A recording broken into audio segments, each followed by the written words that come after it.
Be with you all in a second. Okay.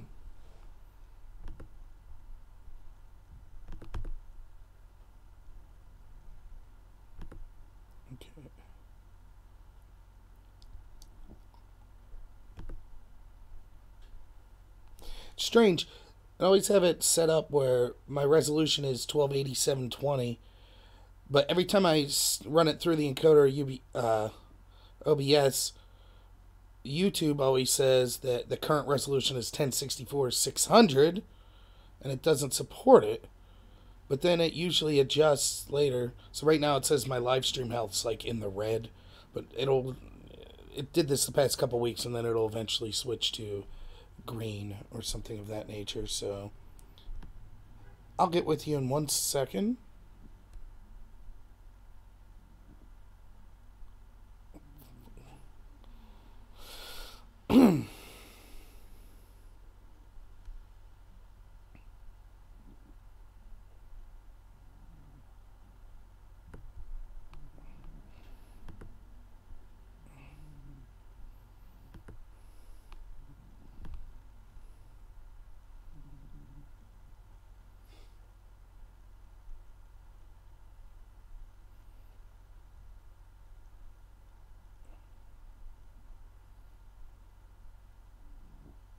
There we go. Now it says the health's better.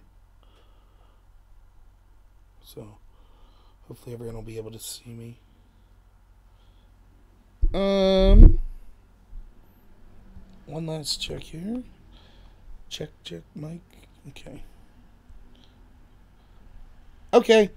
I'll get started here. I know there's only one person watching right now, but if whoever's watching, if for some reason the video or audio is not coming through, just say something on the chat and I'll try to adjust it. But on my end, it looks like everything's working out. So I will get started. So just a couple things up front. Changes. I'm going to try to do a better job of time stamping everything in the videos from here on forward, because I realize more people are watching them not live than live. So I'd like to make sure I'm doing a better job time stamping. So I'm going to try this week to remember when I'm going in between topics to kind of give myself like a little 10-15 second break. That way it's easier to timestamp, and then maybe even break this up into individual videos later. Thank you. That's theoretically what I'm going for. So if it sounds robotic or stupid in the transitions, that's what I'm trying to do, because I realize if you go back and try to edit the video and you're just rambling like I constantly do, it's hard to find a breakpoint where the video won't start with just me like halfway through a sentence or something like that. So I'm going to try to consistently remember to give myself a little transition to make that easier. Also try to stop filler words. I realize that it's very difficult. I'm very much of a dialogue person. I love talking to people. Could talk to anyone for hours, as you may have noticed if you watch this channel. But it's different kind of basically talking to yourself. So I end up, the way I speak, it's very much in a dialogue way. So I'm giving verbal cues to a non-existent partner I have that I'm talking to. So I say things like, right? Like all the time. But there's no one to respond to me. And it comes off sounding really stupid.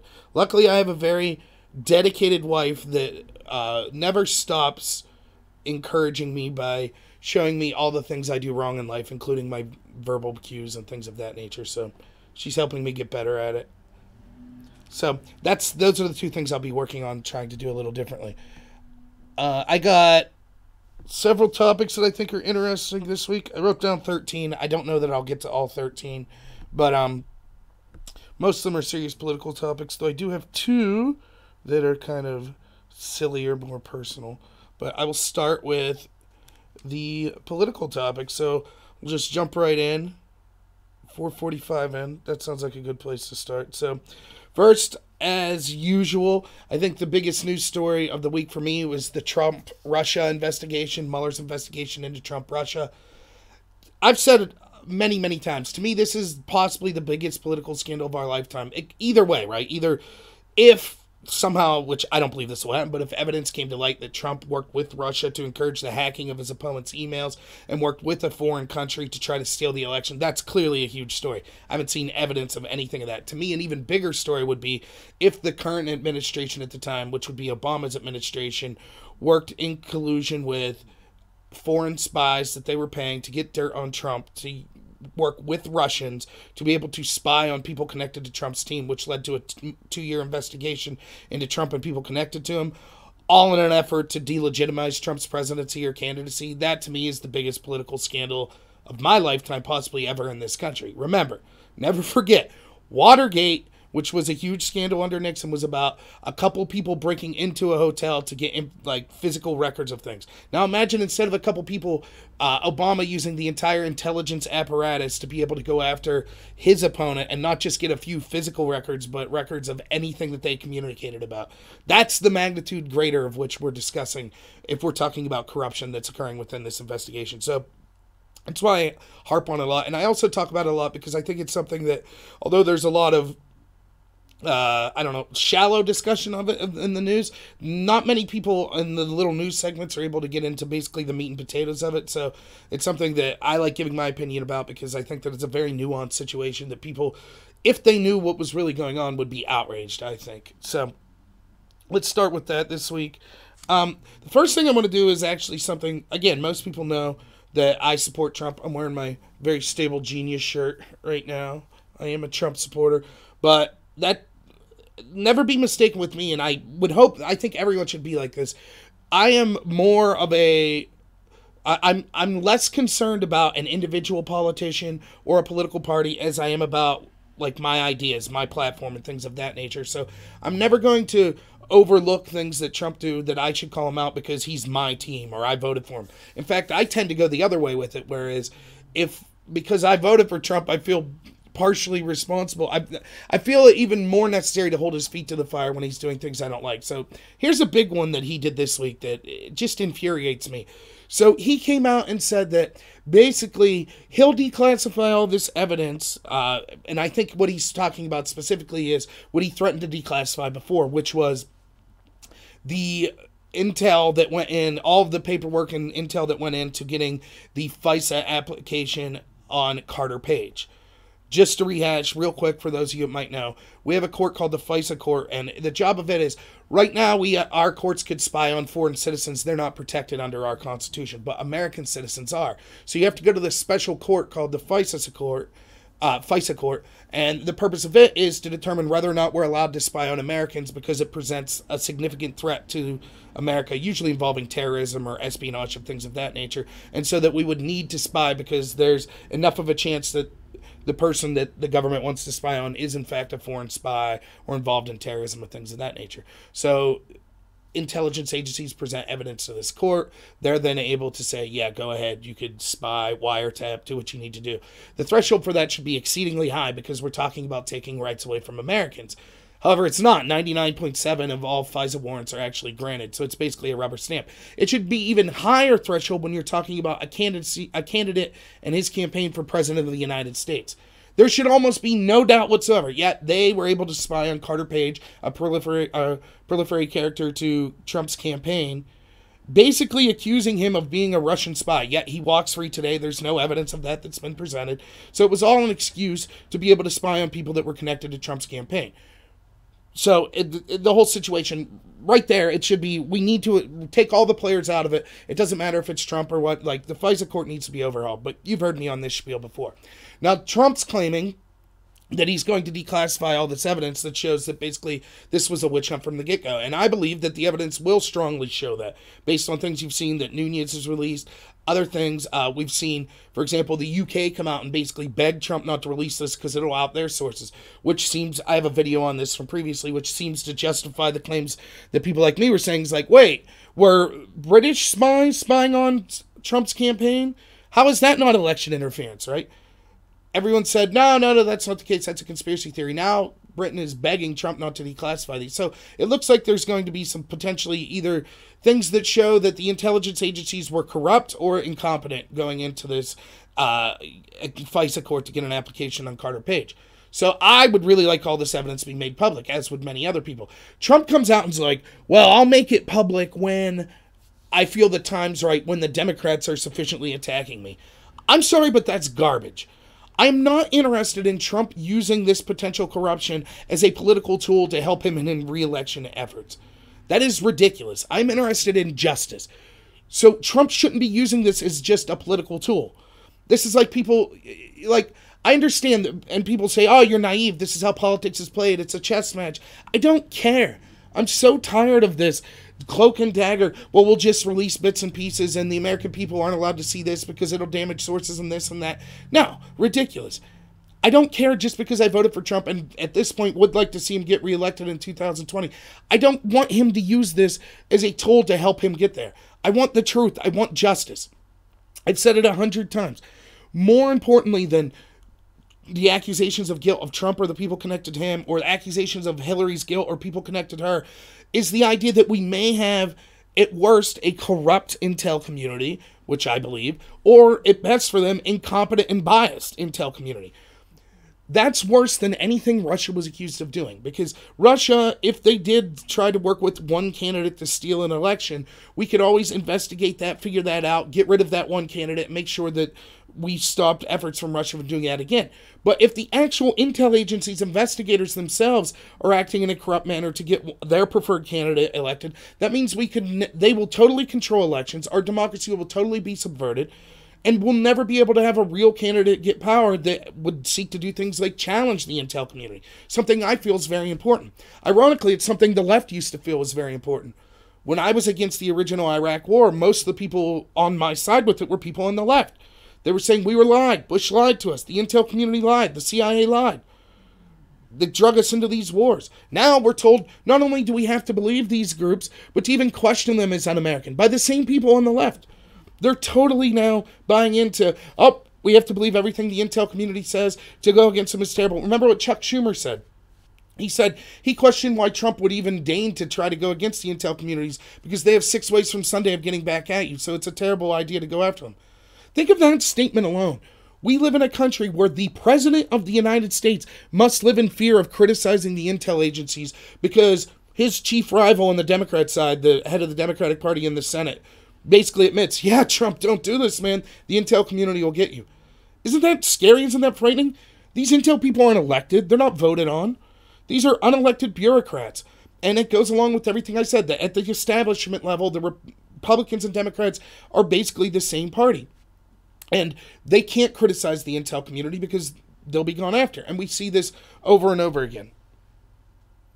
Now, so, yeah, I think that's very bad of Trump to do that. This idea that he's sitting on this and using this as a political tool. That's not what this should be about. Him getting reelected is less important than outing corruption if it occurred at the intel agencies. So I think this is a huge mistake, and it belittles all of what Trump's saying about this being a witch hunt, because then him outing the witch hunt is just basically if it's politically beneficial to him. Which leads me to believe that if it's not politically beneficial to him, then he's not interested in justice. And I think that's a huge mistake, and I criticize him fully for that. I find it to be utterly ridiculous. And I don't buy this crap that, like, oh, he's playing 4D chess and it's okay because this is... No, I don't believe other politicians just based on faith. I don't say, oh, it would be okay for Obama to hide things from the American people because he's playing 4D chess and this... I would have said, no, this is ridiculous for Obama to do it. And I think if I'm going to be intellectually consistent, then I have to say the same when Trump's doing it. And I'll get to kind of this idea of the plan from the conspiracy... I don't know if the conspiracy theorists, I don't know, Q, and he has this plan that is talked about. I'll get to that later. By no means am I an expert on it, but suffice it to say, I don't think that that's a good reason for Trump to not be releasing this information. I'm interested in justice, period. If that means Trump broke the law, hold him accountable. Same with people connected to him. I just want to see the law applied equally. So, on other stuff that's come out with Trump-Russia this week, this idea that now the big story is, keep in mind they keep releasing stuff. Cohen now is having a plea agreement.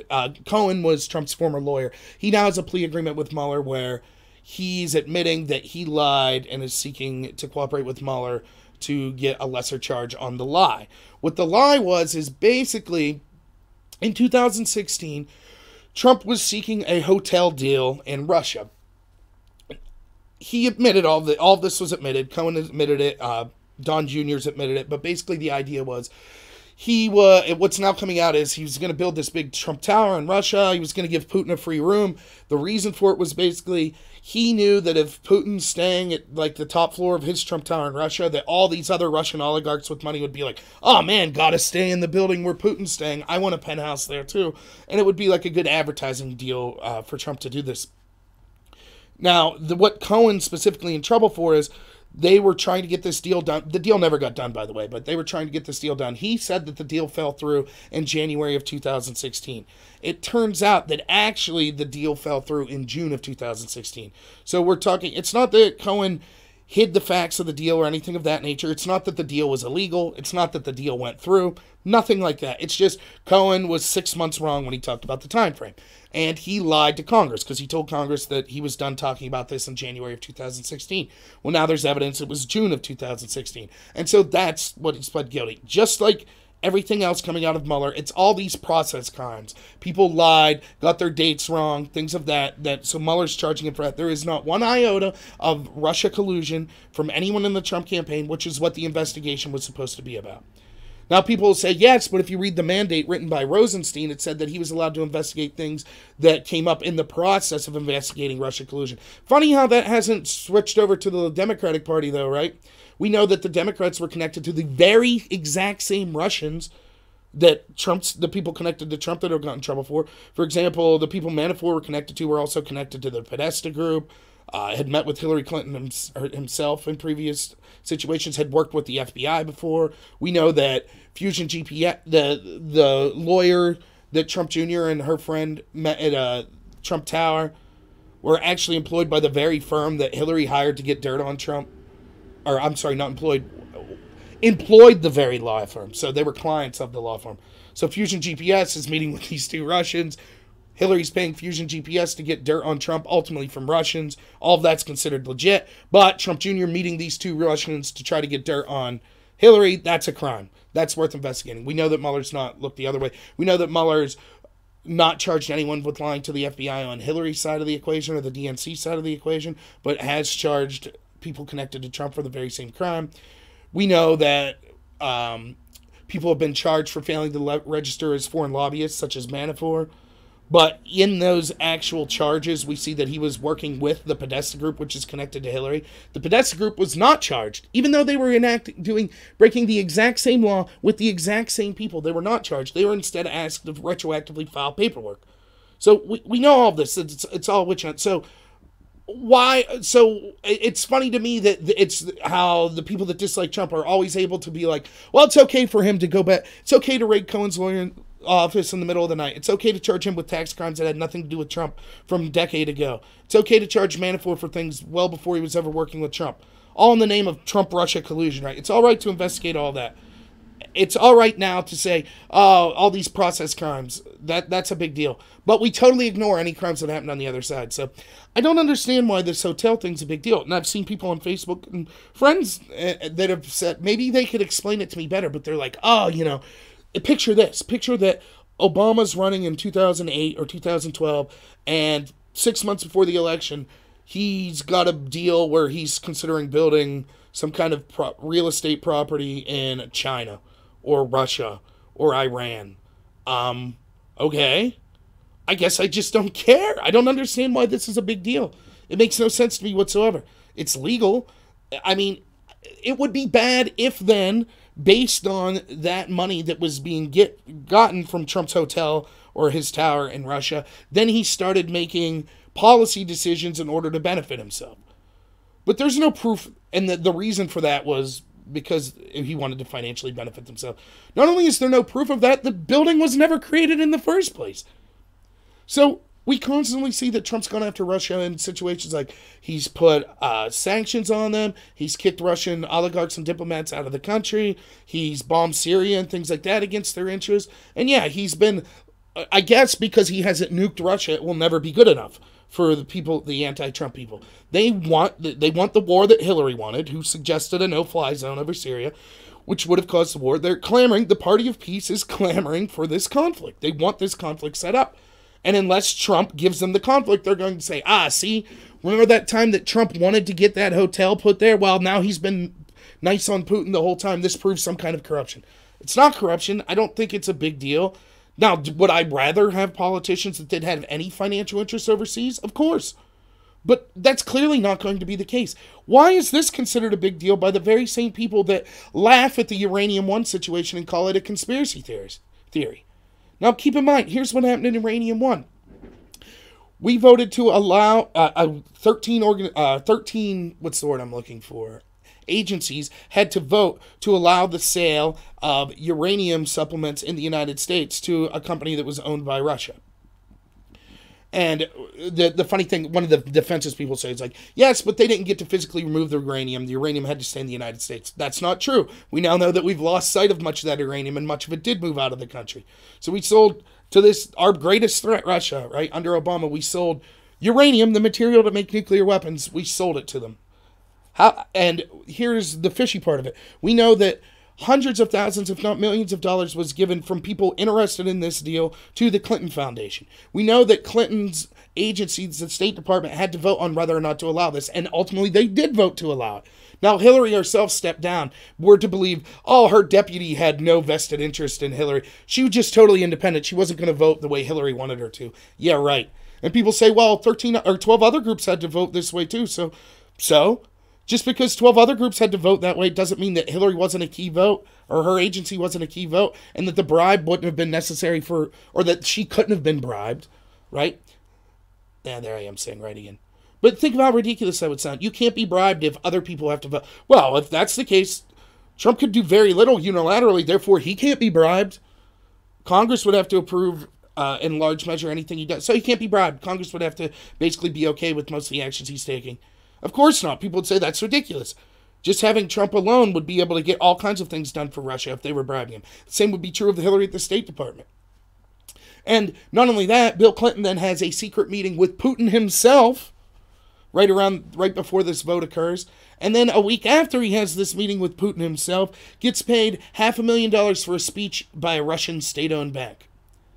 Now, that's all conspiracy. That's not worth investigating. In that situation, not only did the deal actually go through, unlike this Trump Tower deal, but we're not talking about just building a building in some other country to try to get money. We're talking about selling uranium to a group, to a country that these people are saying are our biggest enemy. Not only that, but then we have whistleblowers saying that from the get-go that they knew that there was corruption. We know that at least 2 people were charged with crimes in connection to Uranium One, that they were trying to bribe U.S. officials and things of that nature. So despite that being and by the way, who was at the head of the FBI while this was going on? Mueller.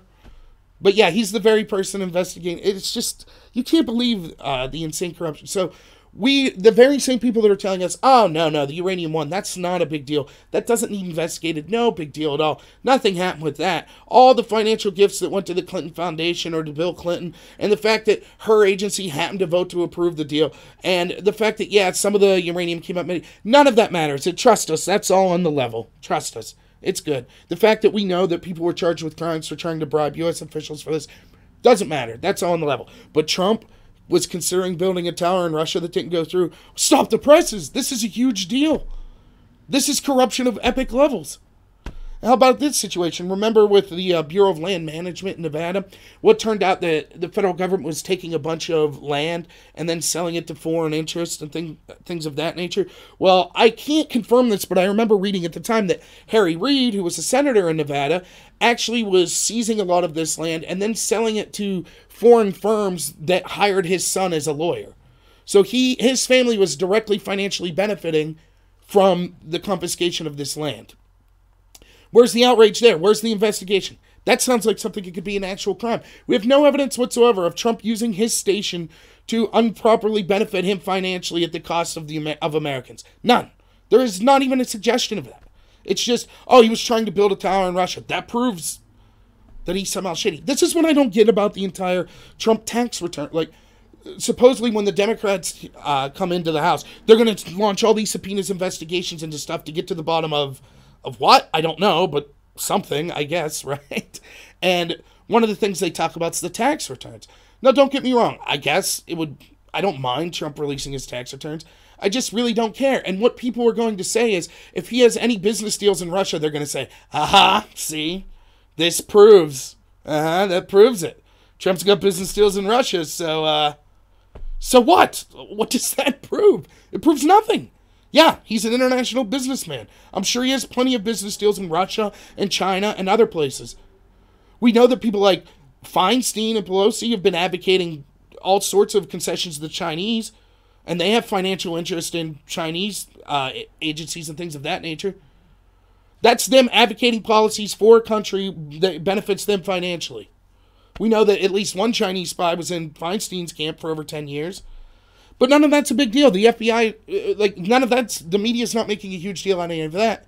But Trump trying to build a tower in Russia, suddenly that's a huge deal. Or if Trump had his tax returns show he had business relationships in Russia, that somehow that's a big deal. So just so I could clear it up with the anti-Trump people, we can now no longer have anyone run for office that has business dealings in countries other than the United States? Or is it just if it's not a Democrat and it's Russia? Is China okay? What about Great Britain? What about Iran? Right? Where's the cutoff? It makes no sense to me. So, I don't know. It just seems to... It doesn't really make sense in that. So, the second thing I want to talk about, which I'll do one of the things if you're just catching me, I'm trying to have transitions in between each topic I talk about so I could go back and then put timestamps and break the live streams up into smaller videos. So, transition, category 2. Very similar. It's Cohen lying to Congress. So, what Cohen's pleading guilty to, as I said, is he lied to Congress and said, I stopped communicating about this Trump Tower being built in Russia in January of 2016 when documents now showed that it was actually June of 2016. So, he lied to Congress. I'm all for that. If it's a crime to lie to Congress, this person lied to Congress. It didn't seem to me to be like some crazy perjury trap where he had been being interviewed for 40 hours or something like that. He just said this in front of Congress. It was clearly incorrect. He's saying it was an intent to deceive. Okay, then that's fine. Charge him with the crime. I have no problem with that. I just want to know, can I celebrate today then because we are actually going to start charging people with lying to Congress or lying to the FBI? We'll focus just on Congress right now, though. So now that's the precedent. All these people, they're like, yeah, Trump's going down. His former lawyer lied to Congress. See what a crook he is. Yep, he's getting charged. There's an indictment. You have Obama out there saying, none of my people were indicted under my administration. That shows how corrupt Trump's. Great, right? So now we're saying lying to Congress is indictment worthy. We're going to start finally pressing. That's great. I think one of the greatest problems in Washington is we have all these laws that are never enforced. Let's start enforcing them. Maybe that'll finally draining the swamp. I've said all along, if that means Trump goes down as well because he committed crimes, fine. So be it. The idea of draining the swamp is more than just defending one person. It's that our system, our politicians, our political systems are infected with all sorts of corruption. And it does need to be drained. And if Trump's part of that, then fine. Him and his people should go down too. All I ask is that the effects of the law be applied equally to everyone that breaks them. I think that would be very reasonable with anyone who's seeking any sort of justice whatsoever. It seems like quite a reasonable thing to me. So, what we see is the very people that are somehow most vocal is about why this is a big deal. And yes, Cohen must go down for this. Cohen's a worm. It's a good thing that he's being charged with this. Themselves have lied to Congress quite recently. There was a great, you could YouTube Tucker Carlson's show last night. There was a great, the first 7 minutes of it are fantastic, where he goes through the head of the NSA, the head of the CIA, and the head of, what was Clapper? But Brennan, Clapper, and Comey, the FBI, NSA, CSI. The director of DNI, director of national intelligence was Clapper. Brennan was the head of the CIA, and Comey was the head of the FBI. We know for a fact that James Clapper gets in front of Congress and is asked point blank, does the NSA routinely collect data on Americans? He says no, they don't willingly. That's a lie. Yet he's not charged with a crime. Everybody knows that was a lie. It was proven to be a lie, wasn't charged with a crime. Was he punished in any way whatsoever? No. In fact, now he's making tons of money being a pundit on all of these cable channels that hate Trump, out there talking about how corrupt and shady Trump is. He'll be out there saying, yeah, Cohen's a bad guy, he lied to Congress, he should go down for it. And everyone on these news channels will just say, oh, by the way, wait a minute, you also lied to Congress, so are you now saying that you also should be charged? Of course, no one will mention that. They'll just take, And when you see him, Clapper's name, former DNI Clapper, in all of the newspapers and online articles, and he's commenting on how crappy Trump is, they'll conveniently forget to mention, oh, by the way, this guy also lied in front of Congress, except that he got away with it. I don't, Abram, I see what you're saying. I don't know that, I don't have time to look through the article right now in that Popular Science. And it's not really my area of expertise. It seemed like a lot of scientific jargon to me, so I don't know that I'd be able to help you with that. Which I am sorry for that, but maybe you could ask other people in the chat. I don't know. And then we have James Comey. We know that James Comey was asked point blank, have you ever been a leak to any news agency, or have you advocated anyone being a leak to a news agency? He was asked that in 2017. He says, no, I wasn't. Yet we now know that he specifically leaked information to his friend, who was a professor, to go to the press, which was the impetus for starting the entire Trump-Russia Mueller investigation in the first place. So he lied. Yet Comey will be on TV, Comey will be tweeting, he'll be being cited in all these major news outlets about how terrible Cohen is for lying to Congress. Was Comey charged? Nope. Instead, he made a bunch of money selling a book, and he's considered a hero by the people on the left. And then worst of all is former CIA head Brennan. Brennan, back in 2014, first off, point blank lied to Congress about he was using the CIA to spy on senators, senators' computers and things of that nature. And he point blank lied to Congress when asked about it. It was like, no, we never did that. Then it was proven that he absolutely lied. So I found this article from The Guardian. Now, The Guardian's a British news source, but it's kind of the go-to for leaks out of the Mueller campaign. Basically, they are always slanted towards, not always, but predominantly slanted towards disliking Trump, like almost all the other mainstream media outlets. So here's an article from The Guardian in 2014 that I'm looking at now. And it's saying, CIA Director John Brennan lied to you and to the Senate. Fire him. It cites all of these Senate Democrats and other people who are like, geez, maybe Brennan should step down, things of that nature. Not once in that article, which will come out and say how big of the same news source, The Guardian, will come out and say how big of a deal it was that Cohen lied to Congress. Not once does it say, oh, by the way, that's a crime and Brennan should be charged. Not once. Not one time did they suggest that. No one did. Not one of these senators. They knew that this guy lied point blank. And not just some little thing like lying about a day. And keep in mind, that's what, when we're talking about Comey and Clapper, which I was talking, these weren't just little lies like, oh, I messed up a date by 6 months. This was lying about violating the rights of Americans by having one of our intel agencies spy on them.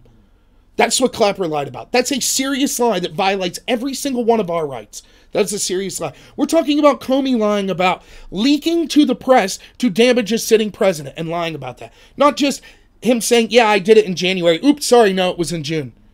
He actually lied about that. No one advocated criminal charges for him. And now we're talking about Brennan lying about the CIA spying on sitting senators. He lied about it. Nothing done. He also then goes on to lie here last year when he said he was asked in front of Congress, was the dossier used by the Intel Committee to formulate any of their assessments? And he says, no, not at all. That was a lie. Because we now know that the dossier was used by not only to get a FISA warrant, an attempt to get a FISA warrant. We've seen that.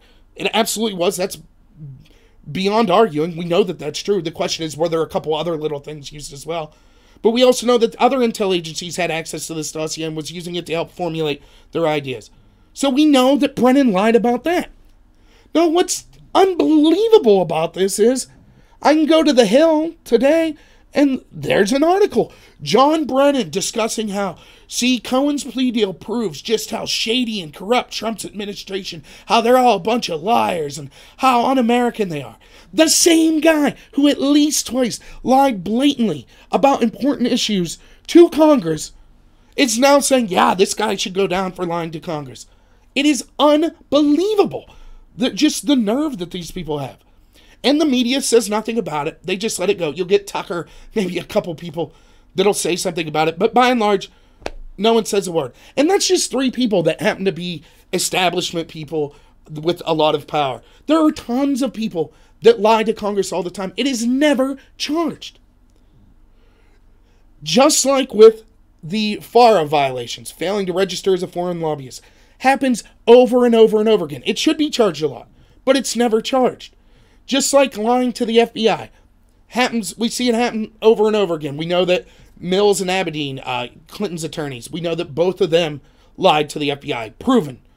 They said they never heard of the server until after Clinton left the State Department. We have emails from them going back in 2009, well before she left the State Department, discussing the server. So we know that they lied to the FBI, point blank. We know that the FBI said they also, agents from text message that were released, said that they thought that it strained all credulity that Hillary Clinton wasn't lying when she said the little C on the paper. She thought that was alphabetical order and didn't mean classified. So we know that Hillary lied to the FBI and wasn't charged. In all three of these situations, what's the common thread with people who get charged? People that have defended or been allied with Trump in some way. And so if we have a system of laws and intel agencies that can selectively apply those laws to only go after people that they feel are criticizing them, we do not live in... Our elections no longer matter. We have kingmakers that are unelected officials that could use their power to decide we only want people, we will ignore crimes of people we think will back us and will listen to us and leave us keep our power, and we will go after those to the highest, most vigorous extent that we think would criticize our power, criticize the actions we take. And somehow this is being cheered on by the very people that were criticizing these intel agencies not 15 years ago when they were leading us into the Iraq War based on lies. It's just, it is unbelievable. You could watch these same people fall for this. So, you know, my take on this is, great. I hope that we're now going to start charging people with lying to the FBI and in this situation, lying to Congress. That's great. Let's just apply it equally. I have yet to see one argument whatsoever as to why that shouldn't be the case. The only thing I've seen people say was like, well, we got to start with who's in office now, and it's Trump, so let's start with him. Well, the problem is it will end with Trump as well. And we're talking about, it just always so seems, let's just enforce these laws against Trump. It's for the good of the country that we enforce them against people connected to Trump. What about people connected to Hillary or the intel community or something? No need. Once Trump's out of office, which could be, you know, in 2 years or 6 years, it'll go right back, when the next establishment person's put in, it'll go right back to the way it is. People lying to Congress, no one saying anything. I should take this call. This is actually the National GOP calling me about a call I made for them. Let me take it real quick. I'll tuck out. Hello. This is him. Hi, how you doing? Good. I was calling because I was actually considering running in 2020 for what used to be District 5. I'm not sure what they'll do with the redistrict. Oh, I'm sorry. I was calling because I was actually interested in running for Congress of District 5 in Pennsylvania in the 2020 election. And I was just trying to reach out to the incumbent Glenn Thompson and our local GOP office and the national GOP office to see if there was anything I could do to work with them or things of that nature.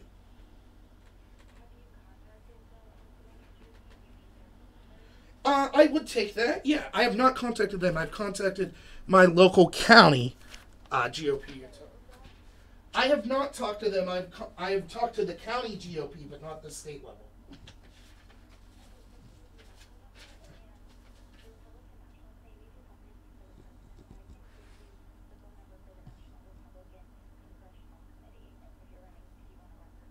Okay. Sure, go ahead. Okay. Okay. All right.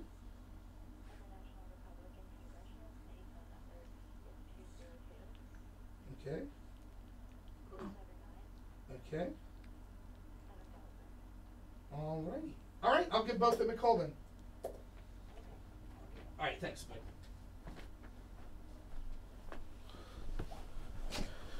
Easy there, Annabelle. Sorry about that. I actually got one more person watching when I wasn't on screen. If that's not indicative of how attractive I am. Yeah, I'm making calls to, because I'm going to be running for office. I'm trying to contact the state GOP, the county GOP, the national level, and then the office of Glenn Thompson, who's the person I'll be running against. Again, I'll get more into that maybe later in this video, but I'm not going to be running a negative campaign or anything of that nature. I wanted Glenn to know that. I actually like a lot of what Glenn does. So, oh, I forgot my book up there. 1 second. My notepad.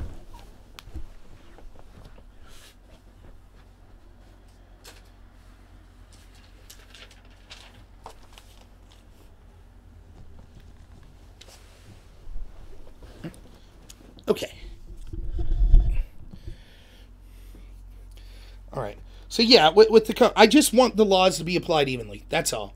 Again, it's always been more about than just the individuals to me. It's more about than just Hillary or Trump or people connected to Hillary or Trump. It's about our system of laws and having investigative and intelligence agencies that are actually seeking to do their job and not acting out of bias and only charging people that they disagree with. One last thing I'll say about the Trump Tower deal that we're discussing in Russia. Like, I feel like we've elected Spicoli from Fast Times at Ridgemont High. Sometimes when you listen to Trump talk, it's so hard. He said, you know, this Trump deal, it was very legal and very cool. Like, really? Very legal and very cool? That's the language you're going to use? Like, if we wanted a hippie, we would have went with Gary Johnson, right? But I don't know. Sometimes the way this guy talks just blows the mind. So, but okay, that's what I got on that.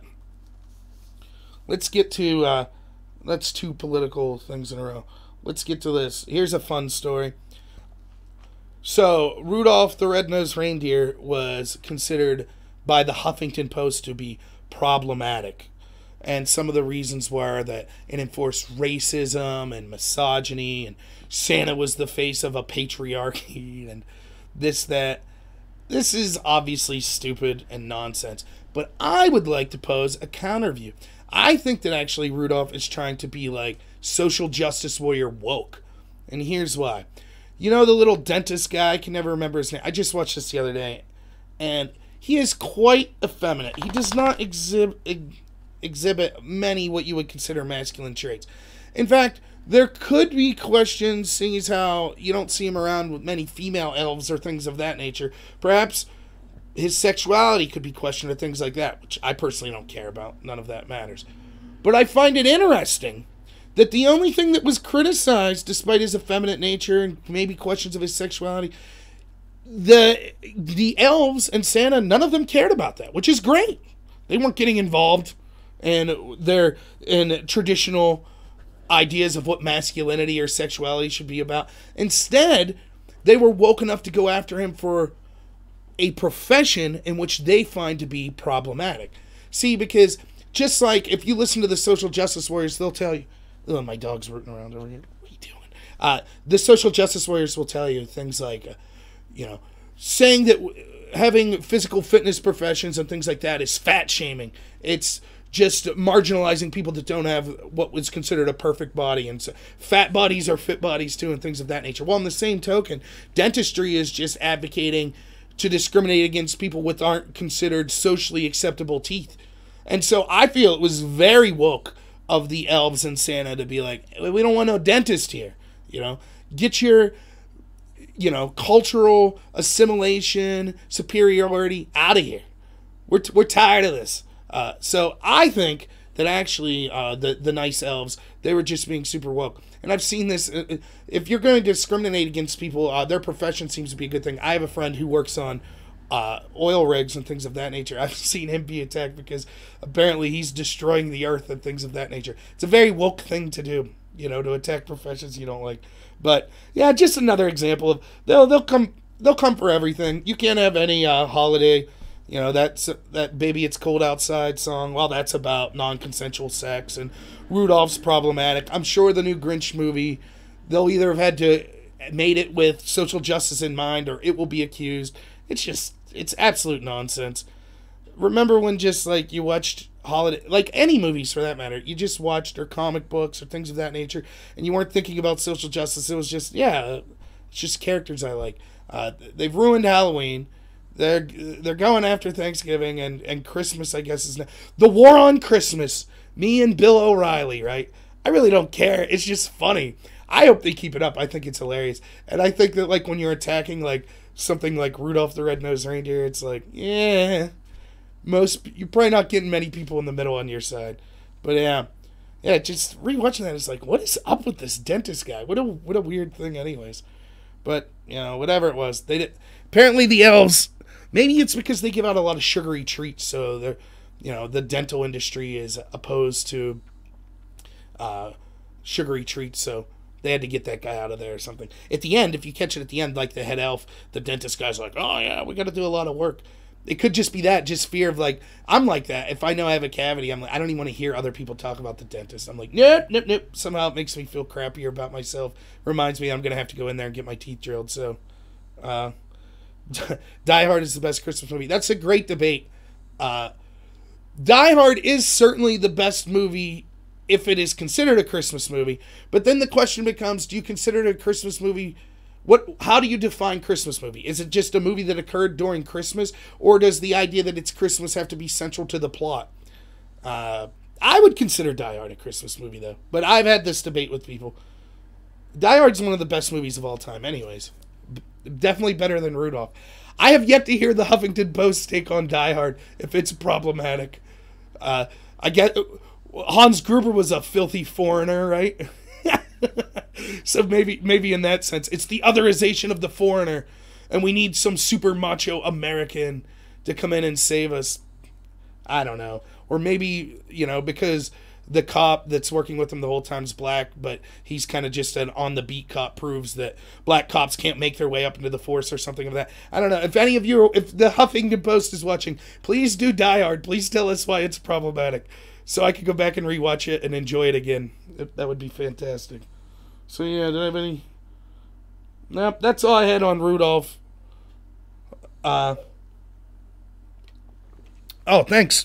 I am good at talking. It's a gift and a curse. My wife would tell you that it's a bad thing, but okay. So transitioning then, I want to talk about the migrant caravan again.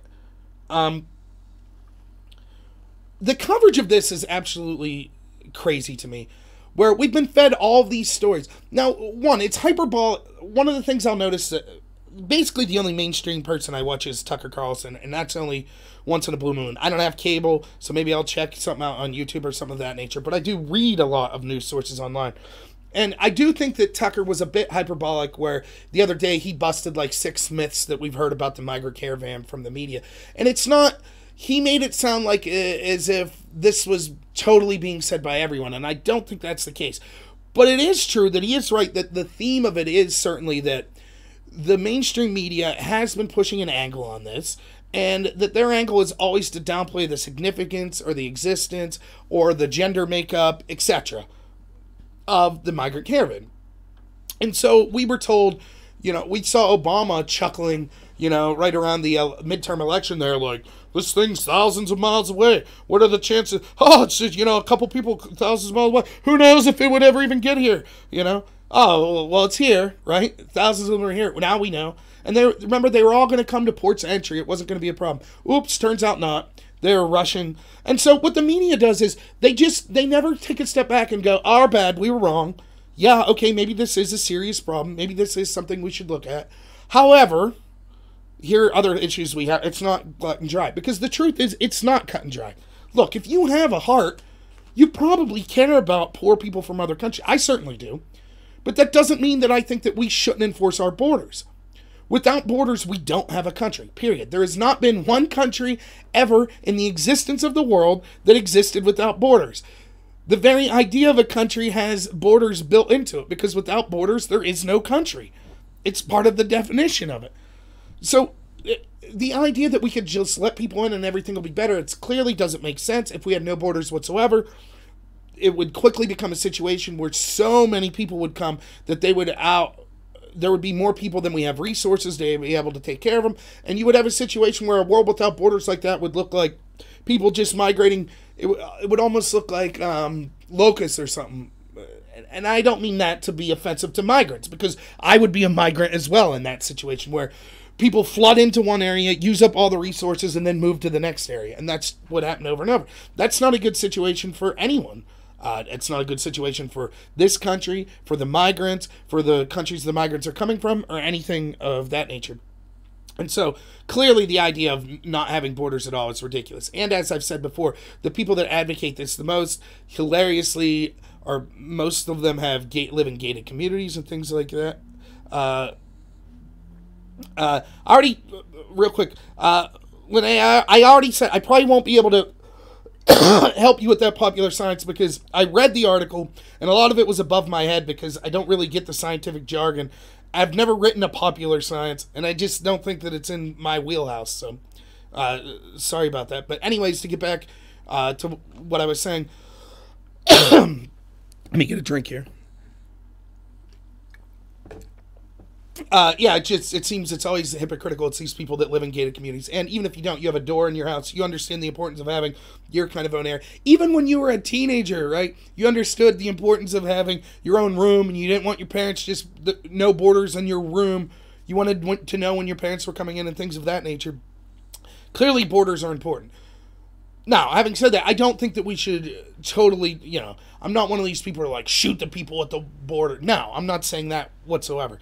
But I think we ought to make it clear to them, you're not getting in. It's just not going to happen. And the bigger we send that signal, that means less of a chance that they will be coming in the future. The trip is treacherous.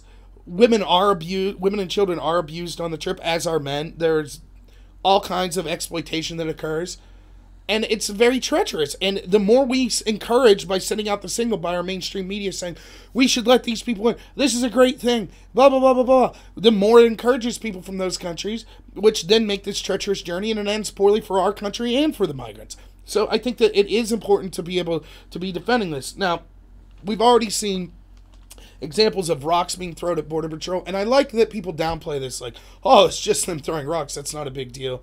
Well, let's see you do your job with people throwing fist or head-shaped rocks at you. Like, it is a big deal. When will it become... If someone gets, seriously hurt and they have to get a bunch of stitches, or God forbid dies, or, becomes comatose or something like that, then will it be like, oh, okay, now it was an issue. Now it's okay. Or if it's not a big deal, instead of tear gas, then can our border agents throw the same rocks back? Would that be okay? Of course not. Can you imagine seeing those videos? Border agents hurling rocks. Oh my God, there was a woman and children there and they hurled rocks. That's inhumane. Of course that would be. But we see these images of the tear gas that's sprayed in retrospect. Now, the funny thing about the tear gas is there's a friend of mine put up a video of The View, right? The classic television show. It's with who I don't even know who's on it anymore. Whoopi's on it, and who knows? I think Meghan McCain, some other people. But yeah, they're on there. And the one woman on there, I saw this little clip where she's just like, Meghan McCain's like, actually Obama tear gassed people at the borders more. And this woman just like loses it. I don't care what Obama did, blah, blah, blah. Yeah, that's the point. Just like you didn't care when the first pictures came out of children in cages and everyone's like, look at how evil Trump is. And it was like, actually, those are from 2014. That was Obama that did that. And they were like, oh. Well, never mind those pictures then. Let's just move on to the next. That's the point. It's not just that they're making the argument, hey, we shouldn't be tear gassing people at the border. They're making the argument, Trump is an inhumane Nazi monster. Only someone like that would tear gas people at the border. Look at these women and children that were tear gassed. And so then you say, well, wait a minute. That's not true. We could point to past presidents that use this tear gas even more. That's not whataboutism, because their argument isn't, hey, we should just end the tear gas. It's anyone who would do this is this horrible, terrible person. Well, you don't get to say that while overlooking when Obama did it, who you think's this ridiculously great person. Also, anyone with any kind of knowledge, you could look at the pictures, like the picture that was showed on like basically every major media outlet with the woman running with the two barefoot children in diapers while there's tear gas behind him. Look at the surroundings of that picture if you bring the frame out, if you're able to see it. And it's clear they're setting up staging photos of other people and things of that. There's like 10, 20 migrants just standing around. Like, they don't seem to be threatened or anything of that nature.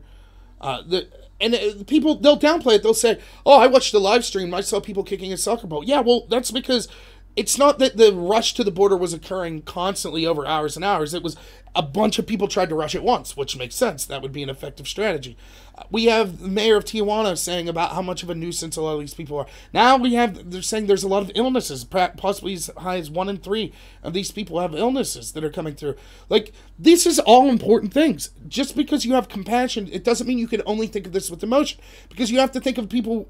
Where is your compassion for the people that are negatively affected on the other side? For example, we know that most of these people will be low-skilled labor. They will be, if allowed in, they'll be challenging low-skilled labor in the United States, which means those communities that have those jobs get their wages driven down. Many of them may have children. Many of them may have illnesses and things of that nature. So where's the compassion for them?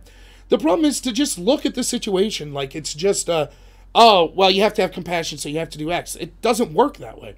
I saw one of my favorite intellectuals, I guess you would call him, though he would probably hate being called that, is a man by the name of Thomas Sowell. He's a big advocate for capitalism. He's brilliant. You should look him up on YouTube.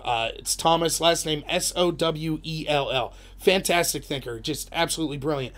And he wrote a book. I was watching an interview with his from a couple years ago, and he was discussing intellectuals and the problem with intellectuals. And he defines intellectuals loosely. I mean, it's more complicated than this, but people whose primary job is to produce ideas. So he wouldn't consider an engineer an intellectual, because an engineer has to develop a thing. He develops a bridge or a building or something like that. And if the thing doesn't work, then the engineer is in a lot of trouble. So if the bridge collapses, that hurts the engineer's career.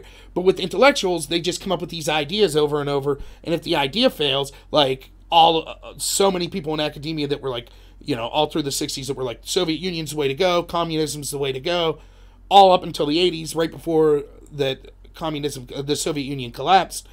Those people didn't lose their jobs. They just slightly tweaked their position, and there they are today. Even though they couldn't have been more wrong. They couldn't have had more pie in their face. But the reason I bring it up is he says something that I thought was brilliant, where he says, the difference between intellectuals and the rest of people is intellectuals think that there are solutions to things, and most regular people understand that there basically are no solutions. There are just trade-offs. So an intellectual will look at this and say, migrant caravan, problem with all these migrants. If I was in charge, if my ideas were adopted, we could solve this. Whereas a regular person would know, there's not really going to be a 100% solvency of this. What it'll be is, we have to trade off. So if we allow these people in, there will be costs to that. There's costs to not allowing them in. There's benefits to not allowing them in, benefits to allowing them in. What is the best situation? What can we hope for? What are all of the trade-offs that we have based on what action we take regarding this? And that's absolutely true. The problem is a lot of people want to be, and my bias showing, but I think that the majority comes from people on the left that want to say that their solutions are moral and that conservative solutions are immoral. Whereas the conservatives tend to be like, our solutions are logical, but our opponents are illogical. And that makes a huge difference, because if you think that the person you're disagreeing with is wrong, you can still be friends with that person. You can still hang out with them. But if you think that they're immoral or evil, well, then it's not just that they're wrong on this issue. There's something fundamentally wrong about the person. So you can't trust anything the person says. And that to me is a huge mistake. So I don't think that viewing this through the lens of morality is a good thing. What else was I going to say? Yeah, and it's clear when you just remember when you're watching these things, the media are pushing an agenda. Excuse me. It's clear that they're trying to push this idea of trying to show. We know now that all these things the media said. The caravan was going to come to a points of entry. Now, that didn't really happen. Most of them didn't. There was no one helping them. Well, we know that actually there are a lot of people from this country and others that are giving them aid, helping them to get here, that are telling them basically to lie to the Border Patrol, giving them the best chance they can to get asylum, things of that nature. So it's all coming from an agenda, and it seems that this agenda is always geared towards viewing America as a bad place, or the people that are here are bad, and we need these good foreign people. They're all good, and the people here that have concerns with it are all bad. And it seems that that's the majority of the mainstream media's take on this. I just think that it's a far more complicated situation than that, and enforcing our borders is of the utmost importance.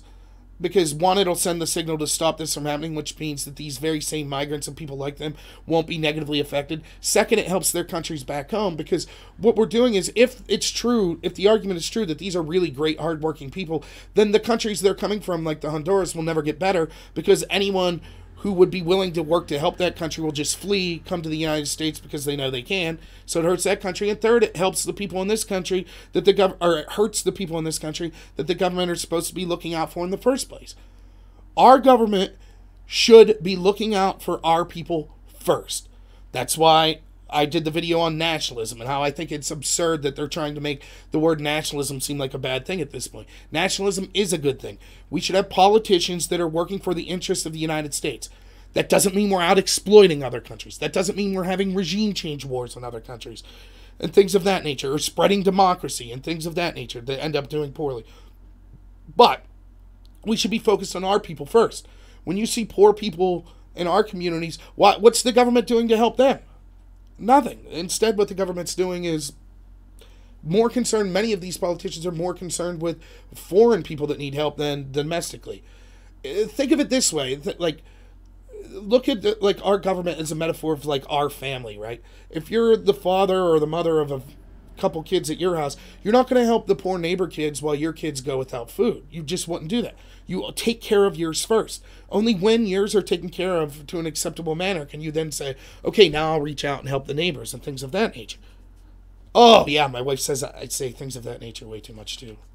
I got to stop saying that. But, yeah, so I feel the same way about our government. We should be seeking to help our people first.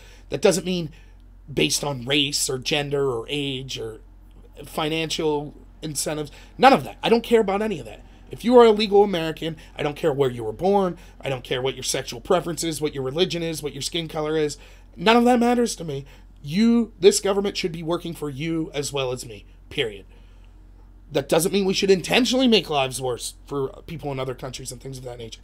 But we seem to have many people in our government that are more interested in the objectives of the lobbyists that are paying them, which is globalism, which these corporations all want, because a global society means that it's easier for them to exploit populations all over the world. They only have to follow one set of rules, and the local governments will no longer be able to challenge them and enforce rules, because a global government would mean they would have more influence. So, and lastly, isn't it ironic that a lot of these issues, it seems funny to me that these, like the Occupy Wall Street types and things like that, when it comes to like illegal immigration, you're siding with the very corporations you're calling evil. Don't you ever step back and think about, like, wait a minute, if I think that Tyson's Chicken's this evil exploitative corporation and all these other areas, why am I agreeing with them in this area? Is there a possibility that I need to rethink my position? So, yeah, and you're right, the left and right are both soft on border politics, and it's something, again, I think this is one of the big issues, like Federal Reserve or bailing out banks or regime change wars. Immigration is another one of those where they pay lip service to the establishment, Republicans and Democrats. They pretend to be on different sides of the aisle, but in reality, they're on the exact same side of the aisle. The Democrats want it because they are hoping that a bunch of foreign immigrants that come in will inevitably begin citizenship, and they'll all vote Democrat. That's why they want it. The Republicans want it because the business people that back them want cheap labor. That's why they want it. That's why year after year, nothing's been done. We now have anywhere from 20 to 40 million illegal immigrants in this country. I don't know what the population of the country is, but let's say 350 million. Like, you're talking, what, 1 in 7? 1 in 8 people in this country? Let's just say even 1 in 10 is an illegal immigrant. Like, I'm not very good at math, so maybe I'm wrong, but that's a huge problem. And no one's really talked about it. This is a big issue why Trump won, because he was the first politician that came out and was like, yeah, this is a problem. I'm going to do something about it. And there are people that vote Democrat, that voted for Obama, that were like, yeah, we agree, this is a big problem. I think that the majority of people think that illegal immigration is a problem. Now, they have different solutions on it. A lot of them say, well, we should give the illegals here citizenship, or a path to citizenship, or leave them stay but never become citizens. I don't think it's very popular to say ship most of the illegals out. I don't believe that. Certainly there are people that think that, but to me the most popular position would probably be like, we think it's a problem, we think the border needs to be secured, but we think we could try to work with the people that already made it in. But you have to secure the border first. And no one on either side, Republican or Democrat, was representing that position until Trump came along. So, oh, audio. Well, geez, that sucks. Let's see if I could fix that real quick. Yeah, you come in. What's up? Hi, Robert. I'm just filming my live stream. I see that. Yeah. Apparently my audio and video are out of sync. I have to behave now. My landlord's here. So, what are you up to? Will somebody move the red car? Not right now. Just before 4 o'clock. Yeah, the keys are in it. You can move it if you want. Okay, But I'll move it. yep, I can do it if you don't. Bye. Okay, we'll see you. My wife parked her car unstrategically. So, transitioning.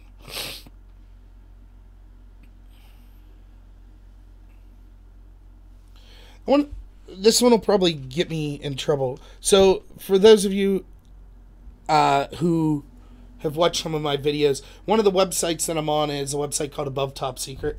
Originally, I got into it with people that were on the debate team with me, and we thought it was hilarious. A lot of like cryptozoology, like Bigfoot type things, aliens. I was convinced one time I saw a miniature Bigfoot. I think I was probably mistaken, but so that was kind of the impetus of me starting out in Above Top Secret. But a lot of things like that, and there's always been political conspiracies and things of that nature. Probably now it's more of a political. The majority of the content on there seems to be leaning towards the political, which I don't mind because I like talking about politics, but a lot of people aren't big fans of. So one of the biggest conspiracies going on there is something called Q. So I'll try to explain Q. Now, I'm by no means an expert, but Q is a person or group of people that supposedly are close to Trump, and they've taken pictures to illustrate that.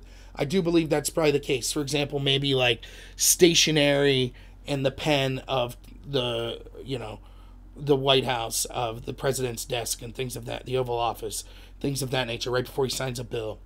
I said things of that nature again. Anyways,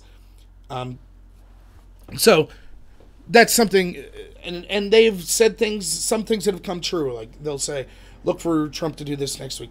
But it's very coded. They release these statements that are ended up, they would go through like Reddit channels and things where they release very cryptic statements. Then there's all kinds of theories on how you're supposed to read. Apparently people have mapped out, this is how you read it to get exact, and there's codes within codes. And so that's kind of the idea behind it. There's questions of, is this a LARP, which is a LARP's like live action role play, it stands for. So basically, is this someone that's just trolling everyone, or is this someone that legitimately has the goods? My feeling is that it's probably someone connected to Trump in some way. It's not a total LARP, but it's also, they're not this all-wise, all-knowing person that they seem to claim to be. So they have access to some things that are true, but then some of what they're saying is hopefulness. So for example, they might be saying like, by the midterms, people will go, you'll start to see people in the establishment jailed by the midterms. That's not a direct quote, but they'll always say, justice is coming, but we need you to get out there and do your part, the midterms, blah, blah, blah, blah. And there's a large community now on Above Top Secret and other places, Reddit and other places, that follow all these things Q say, and they do videos on it, and they decipher what's going on and what they could possibly mean, and all sorts of things. I think that this is a huge danger. The reason that I bring up Q today is a lot of people were saying in response to the first thing I talked about today, which is Trump saying, I will declassify these documents when the Democrats come after me hard enough and it's politically strategic for me to declassify. And I think that's a terrible idea. Well, a lot of people would say, but this is all, trust the plan, trust Q. Q's got this masterful plan, years in the making, that will finally, and they'll say, and this part is true, they'll say, the corruption's so deep in Washington, you couldn't just change it in one day. It'll take this shrewd, masterful plan with feints and counter moves and things like, you have to leave your opponents think they're winning and things. And so that's why Trump can't just release. Well, I'm sorry, I'm not buying that, because my test is always ask yourself, if someone that you didn't like was to do the exact same. So, for example, I wasn't a fan of Obama as president. Would I believe if I was like, well, wait a minute, why won't Obama release the video, any evidence of bin Laden being killed? Like, I think that's something that perhaps we should have seen. People could have easily said, oh, it's all part of the plan. Obama's just strategically going against the establishment, so he can't release all this info. He has to drip it out and use it in coded language. Trust us, it's part of the plan. And part of Obama, you could say that about anything. I could say, Q, instead of Q, I don't know, pick any letter, I guess. But there was a Q for Obama, and Obama's just so shrewd that he pretended to be a foreign warmonger. He pretended to bail out the banks, but it's all part of his multi-decaded plan to come out against the banks. No, I'm sorry. I want justice. I want the truth. I never understood this idea. And again, I'm a conspiracy theorist in many ways.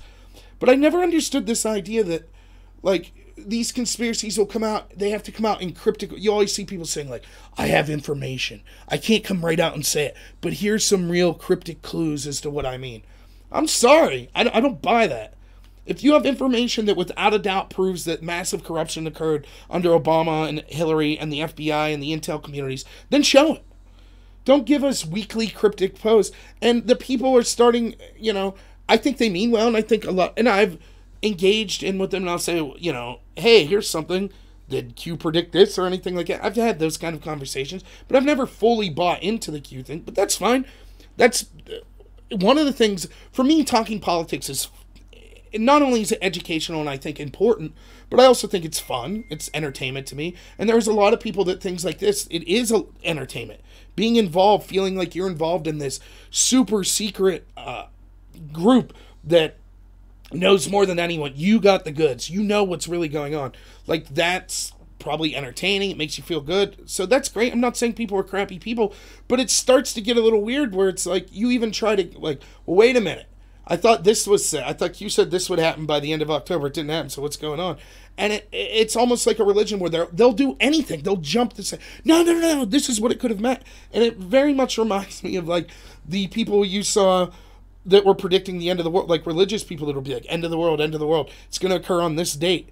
And then that date comes and you're like, okay, the world didn't end. No, now there's new relevant information. You just got to believe. Well, I'm sorry, I don't just believe, right? I wouldn't just believe under Obama or under Bush or under Clinton or even Ron Paul or someone like that I like. So I don't get what's going on. Now, again, I do think that some of what Q says is true because I do think they are an actual person that is near Obama near Trump in some way. But I think a lot of it is wishful thinking too. I don't think that, for example, they're 100% certain, yes, all these people will eventually go down. I don't think they know that. I think that's wishful thinking. And so we'll see. But yeah, I'm not going to choose to say it's okay for Trump to withhold things or to not hold people accountable. Don't leave the American people see relevant information that shows corruption because there's some master plan that some person named Q or entities named Q is helping him orchestrate. Sorry, I don't buy it. I buy, maybe I'm wrong, but I buy show the evidence to the American people, let them see the corruption, and let them act based on that. I'm not going to put my faith in another invisible person or politician or someone who and allow that type of thing to occur.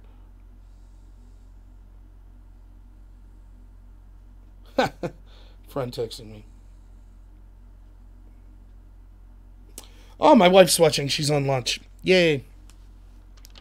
I'll try not to say anything to upset her. Yeah, so that's my feeling on Q, and a lot of people on the above top secret community probably won't like that. But that's cool. Just because I disagree with you doesn't mean you have to dislike me. But that was my feeling on that.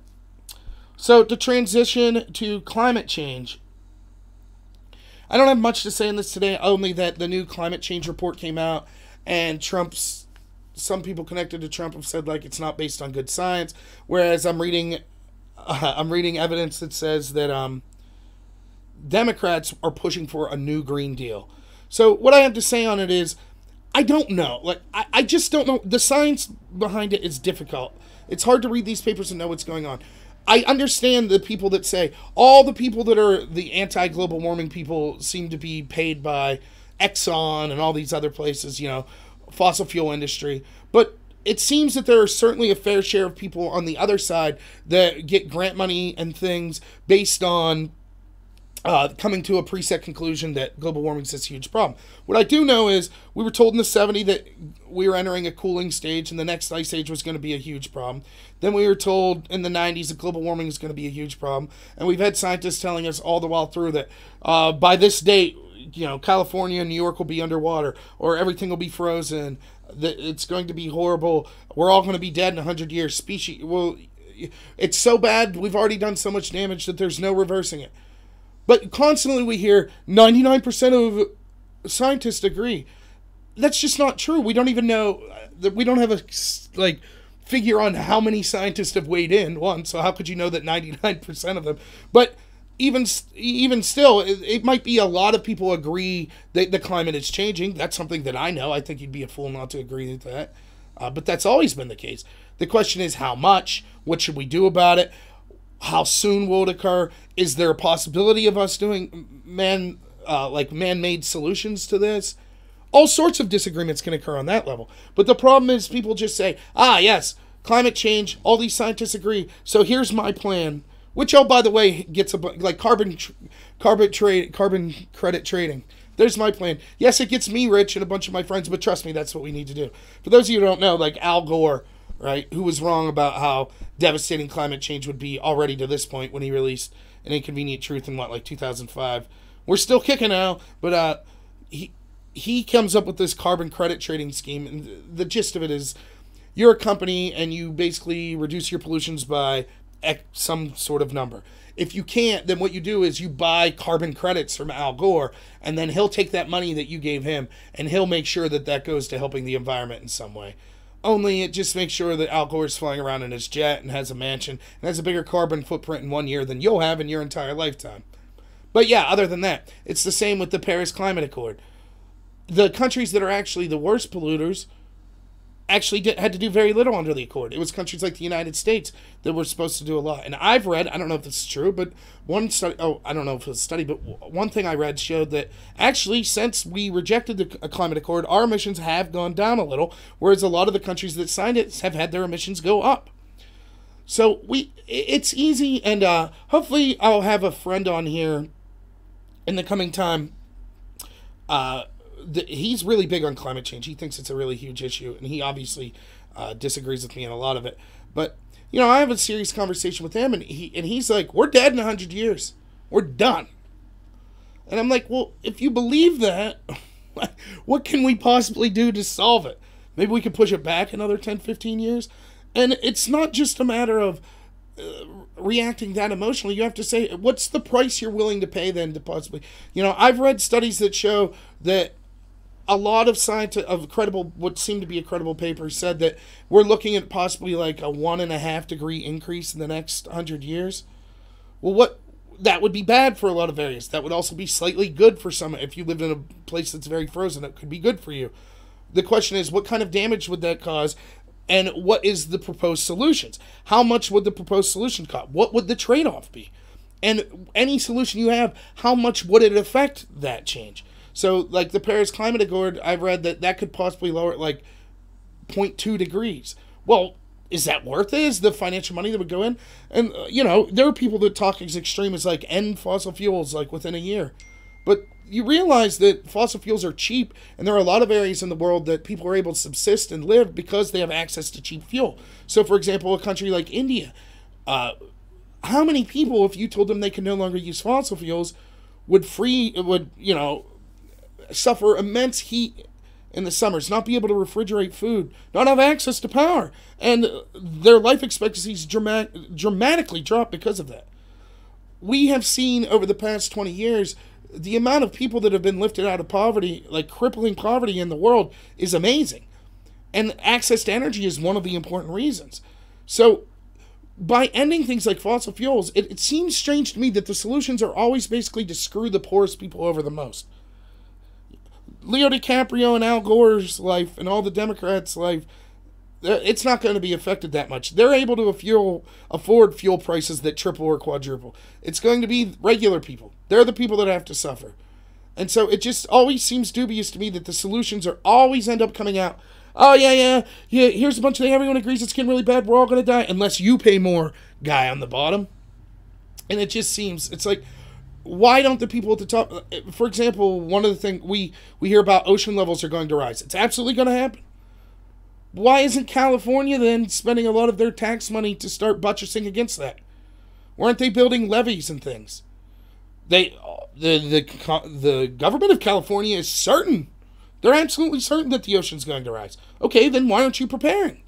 Instead, they want to tell all of us we need to make changes. It just seems strange. And the sunspots, I talked about this in a video I did previously, where now we have people saying we're actually going to enter a very cold period because actually sunspots have more to do with the temperature of the Earth than CO2 emissions, and the sunspots activities at lows for what we've recorded them. 1 second here. Courtney, if you're watching, you can see that I'm on here, but you keep texting me. My wife would like to see her dog. So, Annabelle. Hey. Mom says hi. Okay. There. Ugh. That's my dog. She sleeps all day while my wife's at work. So, I want to make sure I'm back on video. Thanks, Courtney. Anyways, so the sunspots, I don't know. But what I do know is at least there's a debate to be had. We should be talking about it. Instead, it seems that the debate is so ideologically driven. It's, you don't believe in science if you don't think that we should sign the Paris Climate Accord. No, I believe that climate's changing. I have questions of how bad will it get? How much are humans causing it? What will be the cost of potential solutions? What's the trade-off? Is the trade-off the impact of what we have to do for the solution? Is that worth the impact of not doing anything, or what's the trade-off? How many people will die with the solution? How many people will die with... Right? They'll say things like, X amount of... They say that X amount of people died based on the fact that we've had climate change this year, that if we wouldn't have had that change, these people wouldn't have died. Well, I don't know. Maybe the cold helped the California wildfires, and so less people died. Who knows? They only look at it one way. And it just seems that a lot of it's ideologically driven. And anytime you're making these sort of appeals to authorities, well, all scientists agree, so you just need to shut up. You don't believe in science. You're probably making an unscientific argument, because the appeal to authority isn't something that a real scientist would do. A real scientist would be like, here's the data, I will look at it. They won't silence a debate by just being like, no, the debate's over. Everyone agrees, the debate's over. Because I will concede that I think that the debate is basically over, that the climate is changing. That's verifiable. People can see that themselves, basically. The question is, how severe is it? What will the impacts be? How much is it man-made? What are potential solutions to it?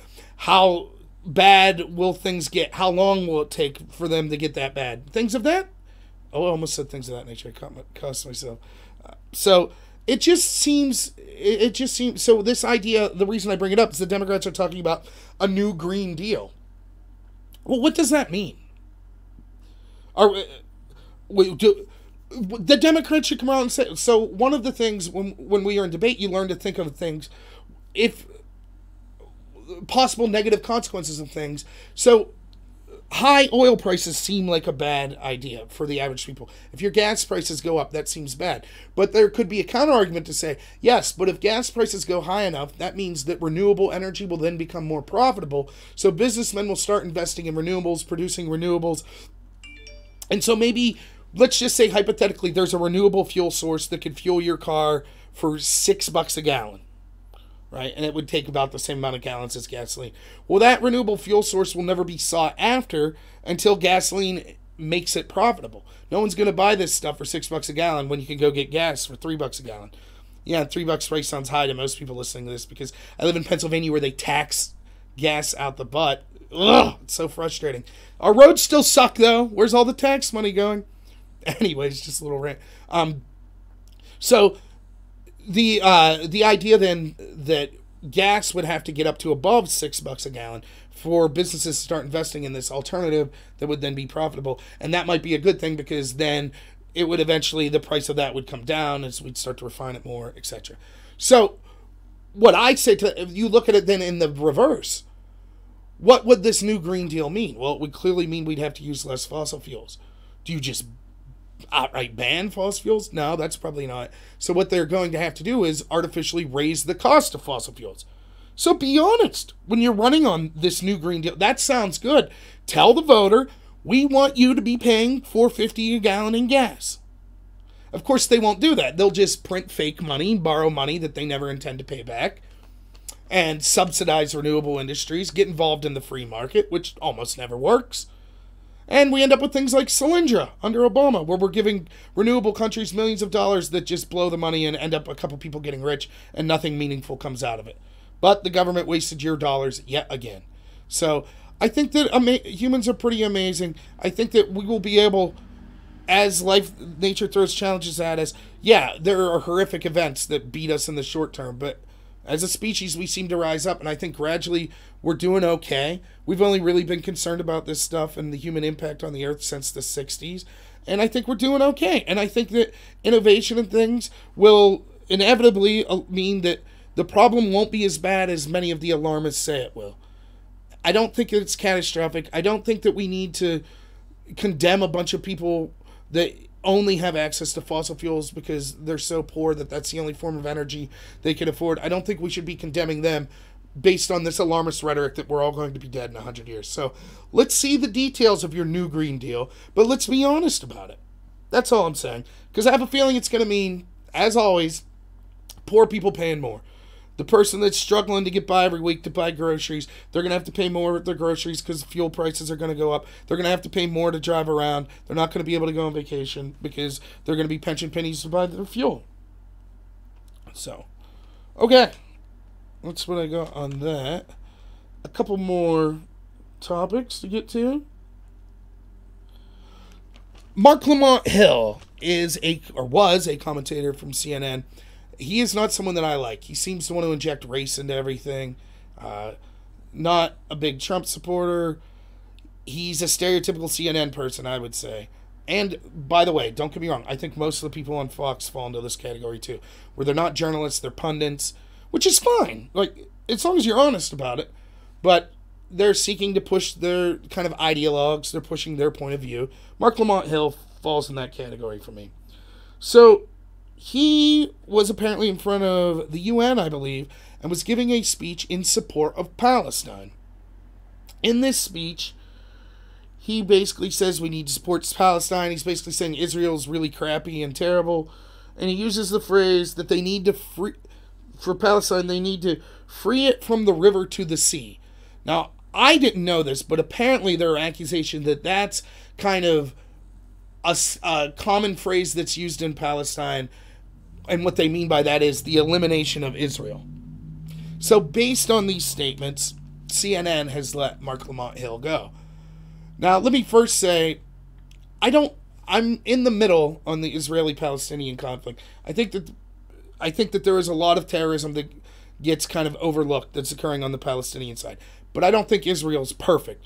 But it just seems that the political winds have shifted towards, it is now the powerful cultural thing in this country, and the mainstream media is pushing the narrative that Israel's just always wrong, they're really crappy. The UNN's pushed this for years. All these resolutions against Israel, yet they're silent in all these other places that there's abuse, particularly Palestine.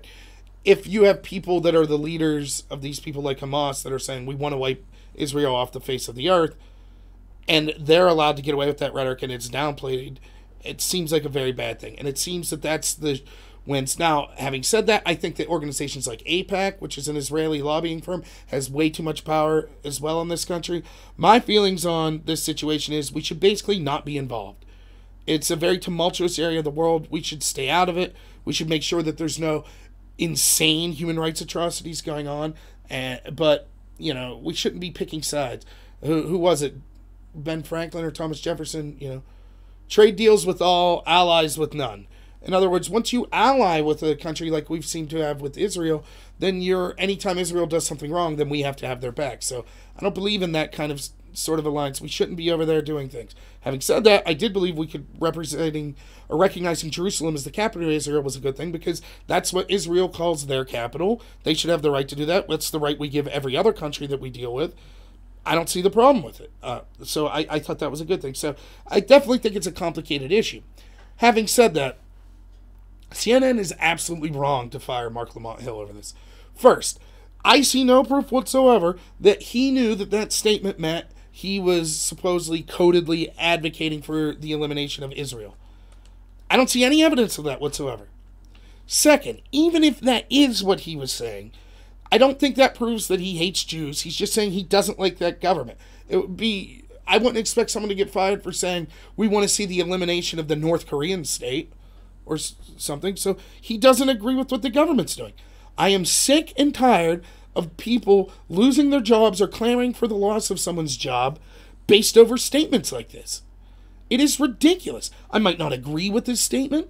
I might even find his statement offensive, which I don't. But let's say I do. I'm not calling for the person's job.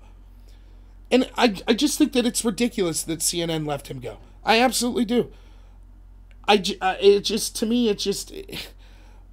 I would rather have a world where pundits and people like me that want to talk online, or people talking in the street, or that want to post something on Facebook or Twitter, any of that stuff, can speak without fear of losing their job just saying something like that.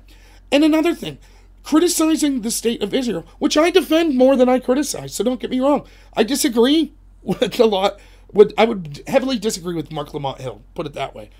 I defend Israel all the time. I think that I'm kind of a contrarian. I always find myself picking on what the mainstream culture, if they're pushing one side, I ask myself why. So I end up arguing more often than not with people from areas like that culture, or based on things that those people are saying, which ends up leading to a defense of Israel. For example, you can't have like a pro-Israeli government person speak on most college campuses now, but you could have people from Hamas come that want to see the end of Israel.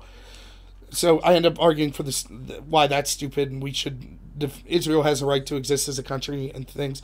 So, but that doesn't mean that I want Marc Lamont Hill to not be able to have his opinion. That's one of the huge problems we have in this country at this point. We need to say it's okay to disagree with someone. That doesn't mean they should lose their job.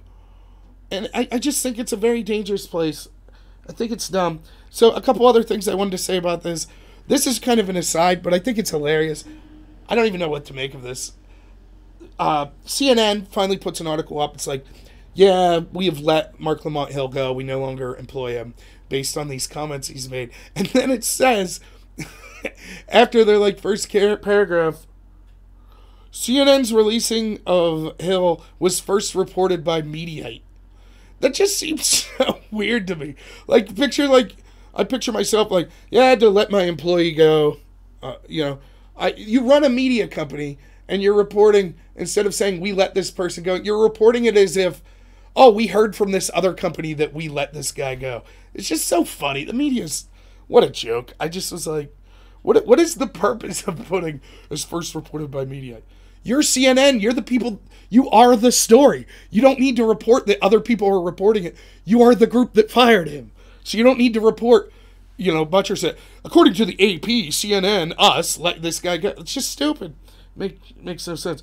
But the other thing is, one thing I will criticize Lamont Hill for is he's buddies with Louis Farrakhan. Louis Farrakhan is a big, hate preacher who is not a fan of the Jewish people. So this might lead you to believe, for example, he likened Jews to termites a week before the Pittsburgh synagogue shooting. I am consistent on the stance that I don't think we should be blaming politicians, media personalities, when some nut goes off and kills people. I've been consistent on this on all sides. So just because someone... when the person shot Steve Scalise, the Bernie supporter shot Steve Scalise, I didn't think it was Bernie's fault. I didn't think it was the Democrats' fault. I didn't think it was the mainstream media's fault. When the Pittsburgh guy shut up that synagogue, I didn't blame Trump. But the media tried to. And I think this story kind of illustrates with people like Farrakhan, there's just as much of a chance that a person like that could be influenced by all of the hatred of Israel you hear on the left as he is for the hatred you hear on the right.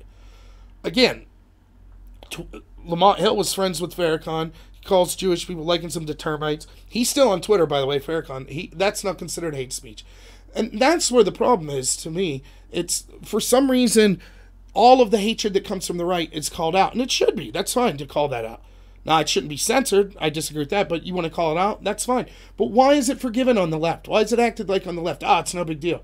And, one of, to me, the best example of it was, look at, like, Bernie Sanders and Pelosi's reaction to Gifford being shot, in which Bernie actually released fundraising documents of what the Gifford situation was a person shot Gifford, and Bernie and a bunch of people on the left tried to say it was Sarah Palin's fault because she had released some information about the district that Gifford was from with a crosshair, like a reticule for a scope crosshair. And so that influenced someone to go out and shoot.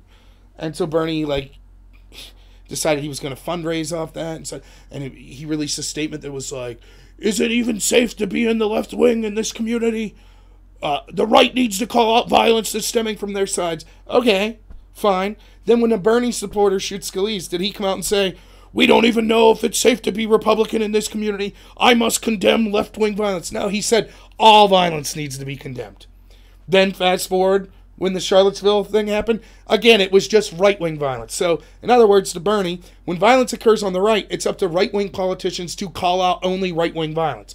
When violence comes from someone on the left, then it's acceptable for Bernie and all the other left-wingers to just say all violence is bad. You see the double standard there? And Pelosi was the worst. She was asked, well, do you think that the media and Democratic rhetoric played a part in Scalise getting shot? How dare you? How dare you accuse? Yet, right back to the next time there's a situation, synagogue shooter. It's all Trump. He's divisive. It's absolutely stupid. So, I'm just saying, I'm not blaming Marc Lamont Hill or even Farrakhan for the Pittsburgh synagogue shooter. But if you're the media and you're saying, oh, it's the rhetoric from people that are leading to this kind of violence, then why don't you ever look at the rhetoric on the left? Because there's plenty of anti-Israeli, anti-Jewish rhetoric that comes from the left and the right. I happen to disagree with it on both sides. And I also disagree that criticizing the country and the policies of that country means that you somehow dislike everybody of Jewish faith. That's absurd to me.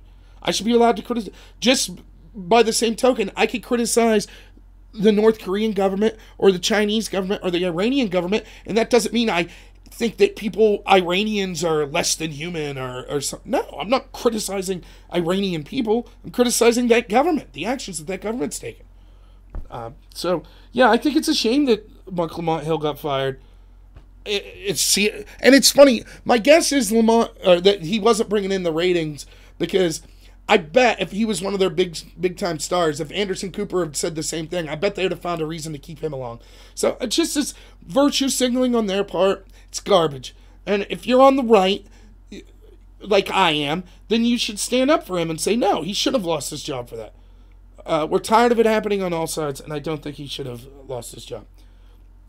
So transitioning to the next topic, kind of along similar lines, is Twitter and conservative pundit Laura Loomer. Now, I don't know much about Laura Loomer, to be honest.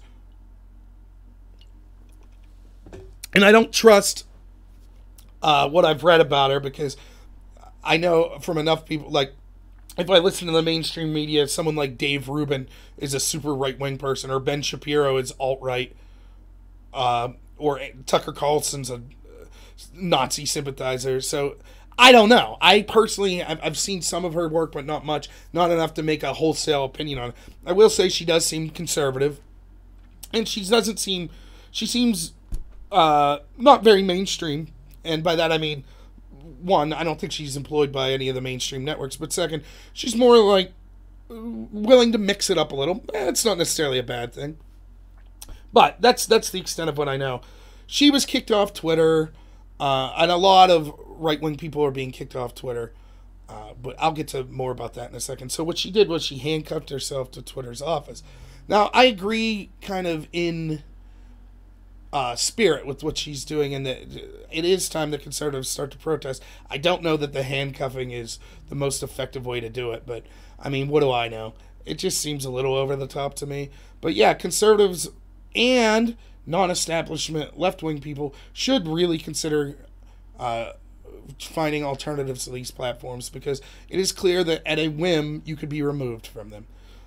And that's kind of a scary thing, because as I've said in some videos recently, if you go back, and the one video I was talking about a debate between Tucker Carlson and Cenk Uygur at Politicon, And Tucker makes a very good case, I think, for why the censorship that can occur from these private companies, because they've gotten so strong, more than what the Founding Fathers would have anticipated, is actually more effective than any censorship the government could have over people.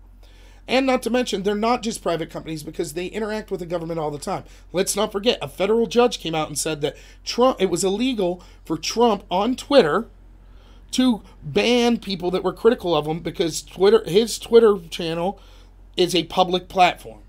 Well, if that's the case, then Twitter shouldn't have the right to ban people based just on their political opinions and statements because they're being kicked off a public platform. So, now, I don't necessarily agree with that judge's decision, but Twitter and Facebook and Google and all these places, they routinely work with Congress, government's involved heavily. They use these products. The big danger is they're taking actions because basically, particularly the Democrats are saying, look, you will do this to get rid of fake news or we will come after you. And so they are benefiting the Democrats because they are afraid of potential censorship in the future or potential government intervention in the future. And so they are, in effect, that is still interacting with the government, working at the government's behest. So something needs to be done. And the platforms are becoming so immense. And it's not just the idea, and I lean libertarian, so it's difficult for me to say. But the idea of just, if you don't like it, go to a different platform. Well, that's been tried. So, like, take Gab, for example. Gab was kind of like a alternative to Twitter. And apparently the synagogue shooter was from Gab. So now they get slammed as neo-Nazis. All of their payment services refuse to work with them. And so they're basically deplatformed, even though they tried to go independent, because you can't pay for they can't get paid for their work anymore because all of these groups are like, no, we won't work with them. And why? Because someone had an account there who said hateful things? Well, I could say the same of Twitter and Facebook. Farrakhan's still on Twitter. He says all sorts of hateful things. Tons of people do on the left. So does that mean that Apple Pay services and PayPal will stop working with Twitter if someone on the left that has an account on Twitter engages in actions such as some horrific actions? Of course not. It's because these groups all represent an establishment that is working with the government to try to keep anti-establishment opinions away. That's why when you saw Alex Jones go down, it wasn't just, Facebook let him go. Everything let him go almost at exactly the same time because they're all working in collusion. And again, it's all designed to prop up the establishment. They don't want alternative voices. Now, it used to be, where did you go to get your political news? You were limited to the gatekeepers of the mainstream media. Like, particularly the further back you go. You had local newspapers, and then with the advent of radio, maybe radio news, television news, etc. You still had your local television news broadcast, all the way to the advent of, like, national news channels like Fox, CNN, MSNBC, your nightly news from your the big broadcasting companies. Now, the further back you go, the news, even though you were more limited in the platform you could get your news, you basically had to use newspapers. There were a bunch of different owners of the newspapers, so each city basically had an autonomous newspaper. Well, now, even though you have more options, so you can computer, you can go to the mainstream network, or the networks, or the mainstream media on TV, or the newspapers, they're all basically owned by 6 corporations. So even though the platforms have changed, your mainstream news is still, it's more gatekeeper than ever. You're getting less outside opinions than ever, because it's all ran by these 6 corporations. So they have this dominance, and I was a communication major.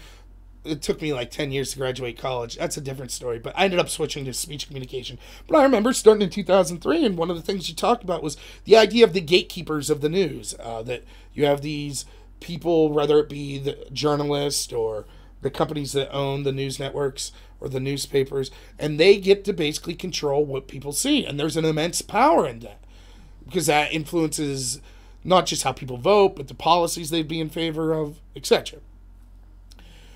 That hegemony seems just, and I'm optimistic, is having cracks in it, because with the advent of not just social media, but things like me being able to speak to people on YouTube, it allows for a new environment where other voices can get out there. So before, maybe you had some of these thoughts in your head, but you just thought, well, no one agrees with me, so I'm just not going to talk about it. But once you see other people coming out saying, like, Yeah, I agree with that. Here's an opinion different than the mainstream outlets. That's refreshing. And I think these media groups realize that this is a big threat to them. And so they are now working with the government to go after, they've basically consolidated the owners of these platforms as well, which is why you see these pro-establishment, supposedly left-leaning people that run Twitter, Facebook, Google, all of these places. Silicon Valley, it's almost all establishment left-wing. You see these people running, and so there is no area to get an they're trying to basically suck out all the space for anyone to have an anti-establishment voice that could be heard. And the reason I say anti-establishment is I think it's a mistake to just label it as only right-wing people being affected. I think right-wing people are predominantly being affected, but there are also people on the left that are anti-establishment that are being affected as well. So you see people like Jimmy Dore, who's left-wing progressive, who is having videos demonetized and things of that nature. There, I said things of that nature. But other things, other people. It's not just get rid of the right. It's get rid of everything that's not establishment. And that's a huge problem. So we need to have a serious discussion about what do we do about this censorship. Because it's no longer just a matter of that. There have been studies done that have showed that just how powerful Google is and how they could single-handedly sway elections. Again, we have all of this government resources going into looking into Russian trolls using some ads on Facebook. But where there's less concern about the people that actually run Facebook themselves and how they're censoring viewpoints that don't align with them politically. So, yeah, I stand behind Laura Loomer. I think that it's over the top, but I do think it's a good starting off point for hopefully getting conservatives. And I would say they should join with people on the left. They shouldn't make it just about right wing. I don't want to. The answer to Twitter isn't a right wing Twitter that bans left wing people. The answer to Twitter is a true free speech platform. Something like Gab was trying to do. And yes, that means there will be hateful speech that occurs on there. But we're adults. I would rather the speech be in open. If it starts to advocate violence, then fine. That's over the line. You get rid of those people. But you shouldn't be banning people just because, I mean, I saw one of the big ones that just happened was a feminist got banned from Twitter because she said that there's a biological difference basically between men and women. And so she got banned. And now she's ironically experiencing exactly what all these people that would have been anti-feminists have experienced, which is these platforms ideologically are ran by people that disagree with her, and so they're going to censor her because they don't have anything substantive to say. They can't win the argument at face value with ideas and facts, so they're just saying, hey, we'll shut you up. That's what the mainstream media is. That's what they try to do. That's what all this censorship is trying to do. They can't debate the ideas, and so they have to say, oh, these ideas come from bad people. Let's get rid of the bad people. Now only our ideas can exist. So yeah. Now, having said that, I am on YouTube. So far, I have 6 people watching right now, so I don't think that I've achieved a certain level of notoriety. I think that I don't swear. I haven't said anything hateful. I don't think I've said anything to warrant any banning, and I haven't had any copyright. Don't put other people's material up or anything like that. So, but conceivably it could happen. I know people say, oh, you're making a mistake. If you ever get big enough, you could get booted off YouTube for no reason. I know, and I'm going to try to branch out into other platforms as well. But yeah, it's a serious problem, and it's probably the biggest problem we have regarding the open exchange of ideas and censorship, bigger than anything the government's doing. Google is the most powerful company in the history of the world. They could literally change the direction of any government in the world based on the flow of information, withholding of certain information, and changing public opinion. So, yeah, it is something that we need to look at, regulations, and what we could do. And keep in mind, censorship, anyone who's ever trying to censor, regardless of what side they're coming from, that is not a noble thing. You're censoring people because you aren't capable of dealing with them on an argumentative level. That's why one of the reasons I joined the debate community, and I thought that it was great, was I thought because it was a game that basically nothing was off limits. You could say what you want. And it's funny, you can to a degree. You could walk into a room and say, kill all men. Now, theoretically, you should lose because that argument's dumb, and it's easy to prove that it's dumb. It's not that easy in the debate community because everyone's so left-leaning. It's hip to like vote for something like that. But you certainly couldn't walk in and say kill all women, right? That was the problem with the debate community. You could say anything as long as it fit ideologically into what the people that were running the show believed. You know, you could attack white people until you're blue in the face, but if you made the exact same argument and just changed whiteness out for blackness, you wouldn't just lose, you would be drummed out of the community probably. You'd be called all sorts of horrible racist names, or you would be called all sorts of names such as racist. And so it's the same here. They allow the censorship. Well, what I was saying then is I didn't want to see those arguments censored. Just because I'm a white man, I wasn't like, oh, I don't want this person to be allowed to kill white men.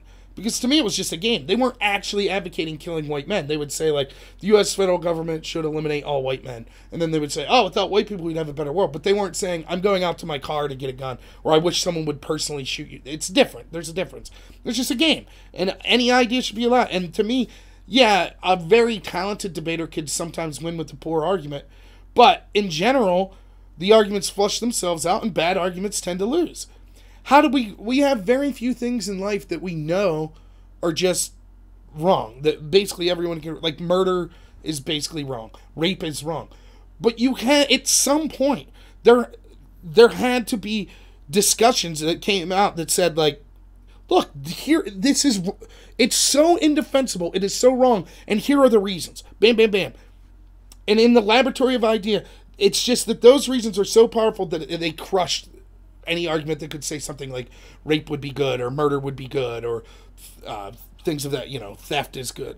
So we take those things basically for granted, but there's very few things like that. Most things you should be able to debate.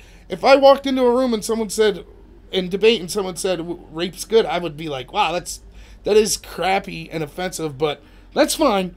I am totally confident that I could argue why that is one of the dumbest positions that anyone's ever advocated. I'm not going to be calling like the school they're from, get these people out of here, And I feel that that's the problem. Once you get in your high horse and you say, I am morally superior to other people, now I could censor them because I know that I'm doing a good thing by censoring them. That's the problem we see occurring. Let the crappy arguments until they're advocating violence. Let them come out. That's the best way to end things like racism and sexism and other things. It's not to silence them and then make the arguments go underground. Let the stupidity flow. Then everyone could see, oh, yes, turns out racism is really stupid. So, yeah, that's my feeling on that.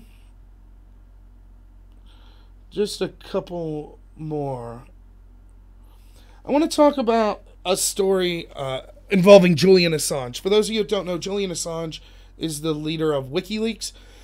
He's basically been stuck in an embassy, an Ecuadorian embassy in London for to be 5-6 years now at this point. And there's now claims that the U.S. government's going to charge him. I think it's a huge mistake. I don't understand what he did that is any worse than what other media outlets do all the time. He got information handed to him and published that information. Now, if what he did is illegal, then why is, if someone gets, information leaked from the Mueller investigation and the Washington Post runs a story on that, well, it was illegal for that person on Mueller's team to leak that information. So does that mean it's illegal for the Washington Post then to print that? Of course not. Assange is being gone after because he is anti-establishment. They don't like that. So there's all these reports that they're going at, and I think it's bad for the press, and I don't think Trump should allow it. I think that he should, if not pardon him, somehow discourage any charges being leveled at Assange for that. The story I want to focus on is The Guardian, which I was talking about earlier. They come out with this big blockbuster story, and this happens all the time, right?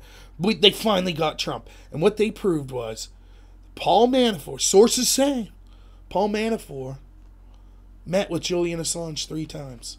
The last of which was like a month before Assange released the Podesta emails and the DNC emails.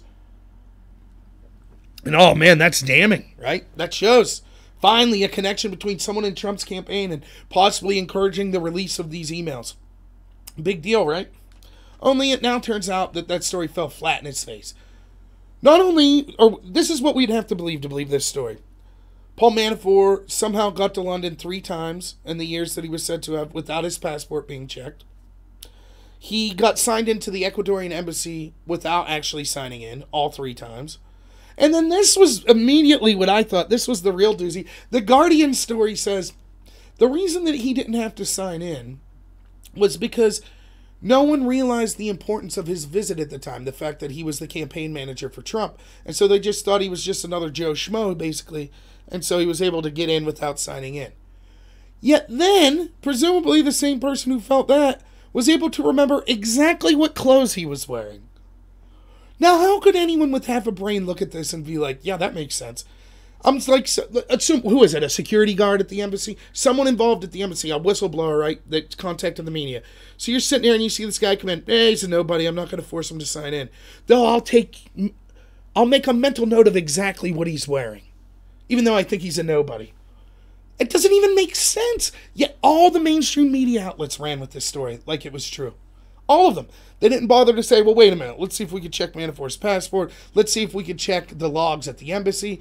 There's all kinds of video surveillance of these embassies. Let's contact these groups and see if we can. No, they just ran the story because it was meant to make Trump look bad.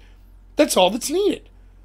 Now, these are the same journalists, right, that are always on about how the importance of an independent journalism, how it's crucial to the values of our country and how important it is. Yet they prove themselves again and again that they're not journalists. They're just pundits. They're just people towing the establishment line, going after anyone they perceive as anti-establishment. And they'll print any garbage or crap they can in their effort to do this. So it fell flat in their face. And then ex-CIA operatives come out and they penned, what was it in, the Washington Post? They penned, oh, actually, now, first off, when this happened, I have people telling me on places like Above Top Secret, like, you're denying reality if you don't buy this story. What? What are you talking about? Nothing about this story adds up. If I don't just accept it wholesale based on anonymous sources, when all available evidence proves that this being false, then somehow I'm a stooge that's not willing to look at reality? So we switched from that in a matter of 3 days, from that position to now the position is some former CIA officials writing in the Washington Post. This story was such obvious garbage that it must have been planted by the Russians to make Mueller and his team look bad. Are you insane? Like, do you see how insane this is? So the very people that were the same types of people that were telling me one day, if you don't believe this, you're just a Trump stooge and you're ignoring reality, or telling me a couple days later, that story was so obviously false, it obviously was planted by Russians. Like, oh my goodness. It's just so stupid. And people wonder why there's no trust in the mainstream media. Again, these places ran this knowing there was no proof of the story whatsoever. None. And they still ran it like it was the truth. And they would say, like, well, we haven't been able to confirm this yet. But look how terrible Trump is. Oh, my goodness, this is a bombshell. Of course, we haven't been able to confirm. But, oh, it's not such a bombshell. Let's have 15 minutes of a panel talking about how this proves Trump-Russia collusion. It's absolutely worthless. So, I don't even know if I should get into that. Let's talk about James Comey for a minute. So, Comey has been subpoenaed. Comey, again, was the former head of the FBI who was fired by Trump and then leaked conversations he had with Trump to his professor friend, who leaked them to the media, which was then used by his friend Rod Rosenstein to appoint a special counsel, Mueller, that we have now to look into Trump. Now, Comey has been subpoenaed by the House to testify more about his involvement in the Trump-Russia investigation. He first comes out and says, I demand that the interview be in public, which at first is like, yeah, that sounds noble. But the problem is, I've watched all the times that Comey testified and a lot of other people, and when it's in public, this is what they'll say. They'll say, did you ever, at any point, did you tell Trump that, or did your investigation bring up any details involving XYZ? And Comey will say, I can't really discuss that in this format. So in other words, it has to be private. Comey, so he's now going to a court to fight this subpoena because it's not going to be a public hearing. It's going to be a private hearing. And the reason he gives, which you can't even make this up, he is tired of the selective leaks to make things look bad that come from these closed-door sessions. This is James Comey, who his own selective leaks are responsible for the Mueller investigation existing, is worried about other people using selective leaks. Well, excuse me if I don't feel bad for Mr. Comey. It's absolutely ridiculous. Why would he refuse this subpoena? He clearly did nothing wrong, as he says, so then go testify. If he's worried about leaks, he will be able to fully discredit those leaks. It's not like the mainstream media, his friends don't have him on anytime he wants to be on anyways. And keep in mind, as I said in the first section I was talking about today, yes, Comey did lie to Congress when he blatantly said, no, I was never the source of leaks. So maybe he ought to be careful before wanting this to be public, or else people will find out that he lied again. Of course, we know it would selectively be applied. Him lying to Congress isn't a big deal. Only when people connected to Trump lie to Congress is it worth charging. But it's just hilarious. Comey is the worst. He did more to politicize the FBI. There's still the IG report out there about the FBI investigation into Russia. The IG report that's been released so far showed that there was tons of bad things that went with Comey's investigation. That was focused on just the Hillary investigation, though. There were tons of problems with Comey's investigation into Hillary. There was a ton of bias. It was just they couldn't prove if the bias was the reason for the things that went wrong in that investigation. But nonetheless, even without that, there's still no reason to view Comey in a positive light. He did terribly. He's clearly biased. And we haven't even got to his actions in the Russia investigation yet, until the IG report comes out on that. So I'm so tired of him being so self-righteous, pretending that he's somehow above the fray, when he's just another unelected intel official that thinks the rules don't apply to him and thinks he knows what's best for the country. It's just, you can't believe the nerve. Oh, they'll leak, these terrible leakers. Not like me, who leaked in a good way. It's unreal. So I'll get to, if anyone can think of any topics they'd like me to cover, feel free to put them on the side here. But if not, I'm going to go on. This might be the last thing I've written down. This has nothing to do with politics. This has to do with my life. So I'm not a man of great wealth. I would consider myself maybe lower middle class. I don't know. I make less than $50,000 a year. Maybe around there now. I don't know. But I'll say this, I enjoy my life, I'm comfortable, I got enough money to pay the bills, go have fun when I want, doing okay. But sometimes things hit you. Now, I'm smart enough, I had a little money saved up, so I had some kind of stuff, holiday stuff you have to spend money on, everyone knows that. But then I was having a problem with my brakes, took it in, it ended up being like $615 to get my brakes and rotors fixed on my car the other day. So it's like, ugh, that pretty much straps your excess budget for the next 2 weeks, an extra $600 you didn't plan on spending. So we go to my mother-in-law's house, and we hear the sound out in the porch, and where I live, it was absolutely freezing. And for some reason, I live in Freiburg, my mother-in-law is right down the way, like a mile, but for some reason, her place is the windiest place on earth. Like, I can go out here, and I'm like, oh, it's frigid, and then I drive the mile to her place, and I'm like, this is like subarctic, like wind, gale storms, what is happening? And so we go to their place, and we hear the sound, and it's this cat, it's an adult cat, and it's is freezing. It made its way onto the porch. So, of course, we feed it and we bring it in the house. Well, my mother-in-law has 2 bigger dogs. They didn't get along with the cat. So she's like, I can't keep it here. So we're putting it on Facebook like, hey, this cat, does anyone lose this cat? Because it seemed friendly enough. And no response. So, against my better judgment, I was like, we should take this cat back to my apartment. Now, the reason I say against my better judgment is I am very allergic to cats. But, I still was like, well, we could keep it for a couple days. So I got the little dog that I showed here, and she's pretty chill. She seemed to get along with it. So the cat comes in, and my wife's like, well, we got to go buy a litter box. We got to go get cat food. So we ended up spending like $40 we don't have. Litter box, litter, cat food, bowl for the cat.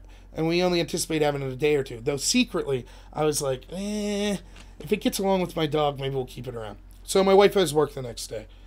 We keep the cat, and the cat starts to get a little more comfortable and basically starts bullying up my dog. And my dog's so decent that she's like, she's not mean back. She's just kind of looking at me like, yeah, what am I supposed to do here? So she just like get up on the couch and just kind of ignore it. So I was like, oh, this cat's bullying my dog around. Can't have that. And then I get up and I'm trying to show, I don't know much about cats, but I'm trying to like put it in the litter box and to show, hey, this is where you go to the bathroom. Instead, the cat decides to take a leak all over my couch. And like the hugest pee spot I've ever seen. I was just like, oh no. So I cleaned that up. Then later, I'm assuming it probably hadn't eaten very well. And so when it's here eating cat food, I'm trying to limit it, but I probably did feed it a little too much. It had diarrhea all through my shoe. So it was a mess. It was an absolute mess.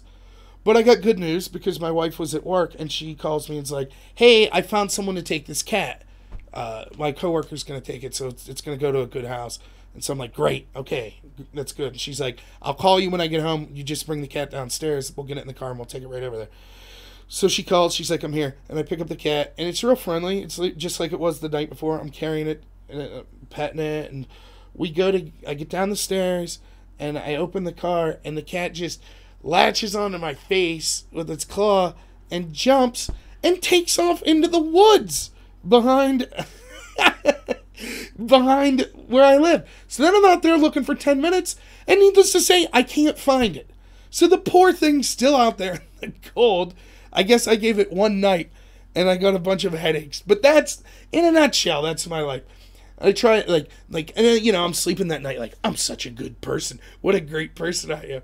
But it's like, yeah, well, it didn't work out well. So I hope someone found the cat, and they took it in. But it's a bummer. It definitely was. And I've been sneezing ever since, too. So I probably couldn't have kept the cat anyways. But, yeah, we tried. And I'm not, by no means am I like some super hippie person that's like, oh, save all animals or something. But, when you see something like that right in front of you, like, my God, this cat may not make it through the night. Like, feel like, well, try something, And if it wasn't getting along with my dog, I would have eventually had to take it to a shelter or try to find someone. But it just sucks that it felt like we had it. It was like, okay, we found a good place for this cat, and then it got away from me. So I kind of feel bad that But what can you do? So I've been rambling for 2 hours. Anyone had anything they wanted me to talk about specifically? Or for those of you that weren't here at the very beginning, I am going to I tried to do a better job with transitions today, and the hope is that I'll be able to put timestamps and then maybe break this live stream up into several smaller videos in the future. I'm going to try. I have a good friend of mine that's hopefully will be in person doing a video with me at some point. So I don't know if that'll be a live stream or not. Probably, I would guess. I think he'd be up for a live stream. He doesn't seem... See, some people I've talked to don't want to do live streams because you don't want to, like... You could slip up and say something, and that could possibly, if your name's out there, possibly that could come back to bite you. So I'm not too worried about it. I kind of, I am who I am. So I hope that if I have enough out there that if I would slip up with something, that the vast bulk of stuff I would have out there would show that I'm not a crappy person or something.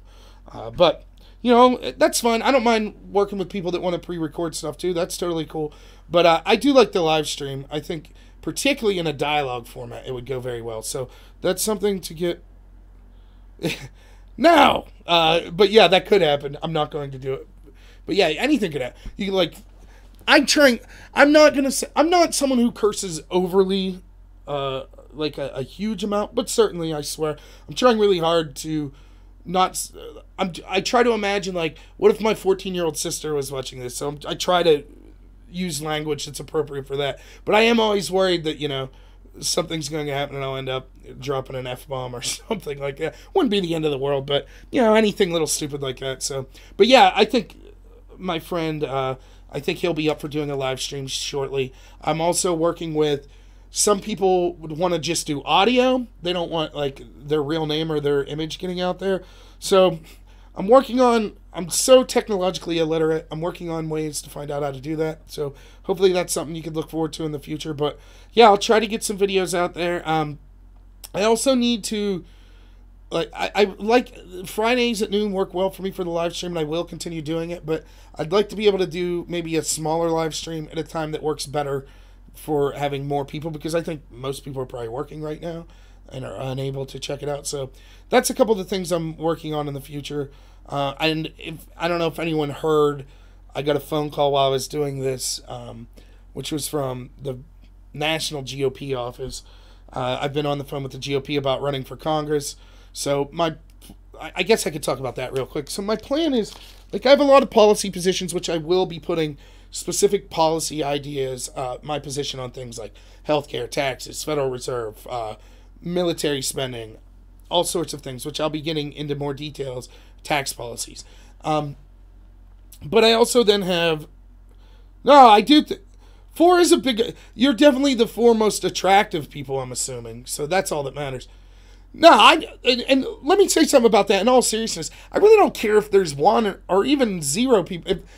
If there was zero people watching live, I wouldn't care, because you assume someone would eventually watch. But I don't care. I'm not like someone. I'm not trying to, like, you know, I don't have my videos monetized. I don't know if that's something I would ever do. I'm not really trying to get famous or anything like that.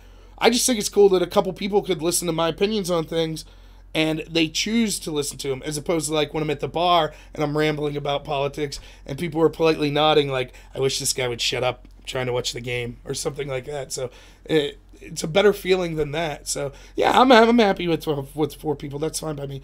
But yeah, so I have policy ideas, but then I also have kind of more procedural type ideas.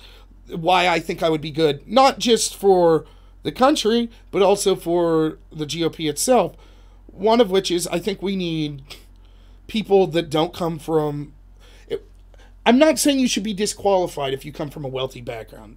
I heavily disagree with that. But I think it would be nice to have a more, like, people that came from more of working class background. Not because having money makes you bad, but maybe you forget what it was like to be someone that was working every week and trying to make ends meet. And I also believe in things like term limits, so I think it would be good to get me in there, because we need to have term limits. We need to get fresh faces. I also think we need to get people that are younger involved. And again, none of this is me saying, because I'm not pushing this like an identitarian politics where I'm saying, oh, you should not be in there if you're old. I'm just saying it would be nice to have voices that represented the young better, and I think I could do that. So my age doesn't matter. It's just, I understand, because it's funny, only in politics am I young. I'm 34, I feel like an old man and everything else. But and I also think that it would be nice to have people that try to directly talk to people. Like, if I would get elected, I would still try to do things like a live stream every week to let people... Wouldn't it be... Like, do you really know what your Congress people are up to? Not really, you know? So it'd be nice to use social media platforms to speak directly to people, to allow them to, in live time, ask you questions. I'm sure you'd get a lot of hate on a live stream, but you know what I'm saying, things of that nature. So, and I also have ideas on how to run a campaign that I think are slightly different, that could be beneficial, such as, I don't want to run a negative campaign. The person I'd be running against is Glenn Thompson. I don't know much negative about him. We disagree on some things, but I've met him, shook his hand, he seems like a decent person. I hate these, like, campaign ads that are like, Beto O'Rourke, 25 years ago, got a DUI and may have fled the scene. Yeah, I don't care at all. I don't care at all. What are his policy positions? You know? I don't care that this guy made a poor choice when he was a young man years ago. Now, if it was poor enough, if it was like a horribly heinous, violent crime or something, then yeah. But, yeah, I would... I'll get to that in a second. So, yeah, things like that. And also... I would like to, honestly, in my district, it'll be difficult for a Democrat to ever win. But I think that we make a huge mistake when politicians run, you're also representing people from the other party. So when Hillary comes out and's like, oh, you know, half of Trump's voters are deplorable, like, that's a huge mistake, not just strategically, but also ethically, and also for the country, because you're still representing those people. So when I'm running as a Republican, I want to heavily be involved with talking to the Democrats and the person that would be running as a Democrat and the Democratic committee, because they might have some ideas that I like. I probably won't be totally persuaded to many of their positions, but it's worth having a discussion. It's worth letting people know, yeah, just because we disagree on most things, I still value your opinion. I still want to represent you. And I think that it's a huge mistake. You never see things like that. It seems like more and more that you have these debates, and they seem to always be structured in a sense that you're not really having a real discussion, and they're limited, and they're just tried to use strategically, as opposed to, like, my idea would be like, sure, we should be talking all the time in front of people. My idea for running is, here's what I stand for, here's my positions, and if you don't like it, then I wouldn't vote for me, then vote for someone else. But I don't feel like you should try to pander and pretend to believe things you don't to get votes. Like, oh, you disagree with me in that? Okay, yeah, vote for the other guy. I hope that guy does well, or woman. So anyways, I'm trying to explain this because I feel like, and I'm not trying to unfairly malign the GOP in either the state, county, or national office, but I do feel like there's kind of this idea of wait your turn, or you got to jump through the appropriate hoops before you should run, because you don't want to possibly damage. If I run in a primary against Glenn, then there's a chance Glenn beats me, and whoever comes out of that primary, it's harmed by the fact they had to spend money on a primary. I don't think I have to spend anything. Let's just go talk in public. Let's put a camera up and have a discussion around the table and put it on Facebook and YouTube. Leave people decide for themselves. And I'm not going to be out there like Glenn's a terrible person, or, the Democrat's a terrible person. Like, no, that's not my style. It's not what I'm going to do. So, I don't know. I'm trying to politely explain that to all these GOP offices, because I don't want it. Even though if I was an incumbent and someone was like, I'm running against you, or I found out someone was running in a primary against me, I wouldn't get upset. I feel like, and I'm not saying Glenn's like that, I just feel like there's kind of a general theme of that, where it's like, oh, you're running against this person, you must dislike him for some reason. No, I just have different ideas on things. So, but yeah, someone says they'd like to see me a live debate with Black Jackal, who's an ATS poster. I think it would be far more, which is why I think everyone will really enjoy when I'm able to actually get some of the people I know in real life to come on and have a discussion with me, because one, I know for a fact that they're intelligent, reasonable people, and second, they happen to disagree with me on almost everything when it comes to politics. So I think that would make for a better, more educational and entertainment than just two people sitting around like, I agree, yeah, yep, you're right, So I definitely, I'm encouraging the controversy. And when I get people, I will mention if we agree on things, but the topics we will talk about will be things that we definitely passionately disagree with. Because I want to show that, one, I would like for people to be able to make up their mind. Maybe they think that the person I'm talking with is right. That's great, too. And second, to show that, it's possible to severely disagree with someone and still be friends with them. No problem. So that user, Black Jackal on ATS, yeah, they really pump out the anti-Trump material. I would be happy to debate them. My favorite part, I love having discussions with the Antediluvian on ATS, who's a user there. I think he's a very intelligent left-wing poster. I would love to have him on the stream. But I am in contact with a couple people on ATS as well. Again, a lot of it's finding time that works for both people, and yeah, right. Finding time that works for both of us, and then finding the technological capabilities on how to do it. Yeah, and I mean, I would bring on a left-wing nut job as well, or a right-wing one. I would disagree with a right-wing nut job as well. That's fine, and you try your best to be polite, and hear them out, and use logic instead of emotion to show why they're wrong. But yeah, I don't mind that. I would talk with any. And by the way, I feel politically that's the best move too. Right? Like, it never made sense to me when people would be like, "Oh, Trump wants to talk to Kim Jong-un. What's wrong with it?" Yeah, that's great. He should talk with him. What's the worst gonna happen? The talk doesn't go good, and you're just like, okay, you're clearly not rational. I'm out of here. At least I tried to talk. So I think you should talk to people. Oftentimes it's not productive. I've talked to people that are just hysterical, and they're just like, you voted for Trump, you're a racist, period. And there's nothing I could logically say, but it's worth giving it a shot. And I think that the reasonable people that will watch would say, yeah, Rob comes off more reasonable. At least he was willing to have a discussion. The other person just seems to be so ideologically entrenched that they're just like, nope, you're a bad person, so everything you say is wrong. You see that in Tucker a lot, right, when he'll have someone on there.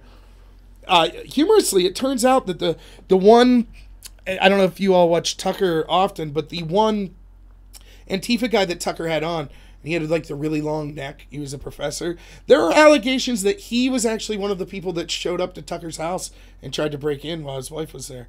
So that's that's that's pretty funny if that happened. I mean, it's gonna make Tucker think twice. Like, are you kidding me? I brought this guy on. Yeah, we disagreed, but I gave him a national platform. You know, hundreds of thousands, if not millions, of people watching, and then he attacks my house while my wife's there. You know, just seems a little crazy. But yeah, so that's my plans here in the near future with the channel. So I'm gonna try, hopefully by the end of this weekend, to get timestamps on the live stream here and have separate videos from it, breaking up into separate videos that were the categories. So, all right. Well, if there's nothing else, thanks everyone.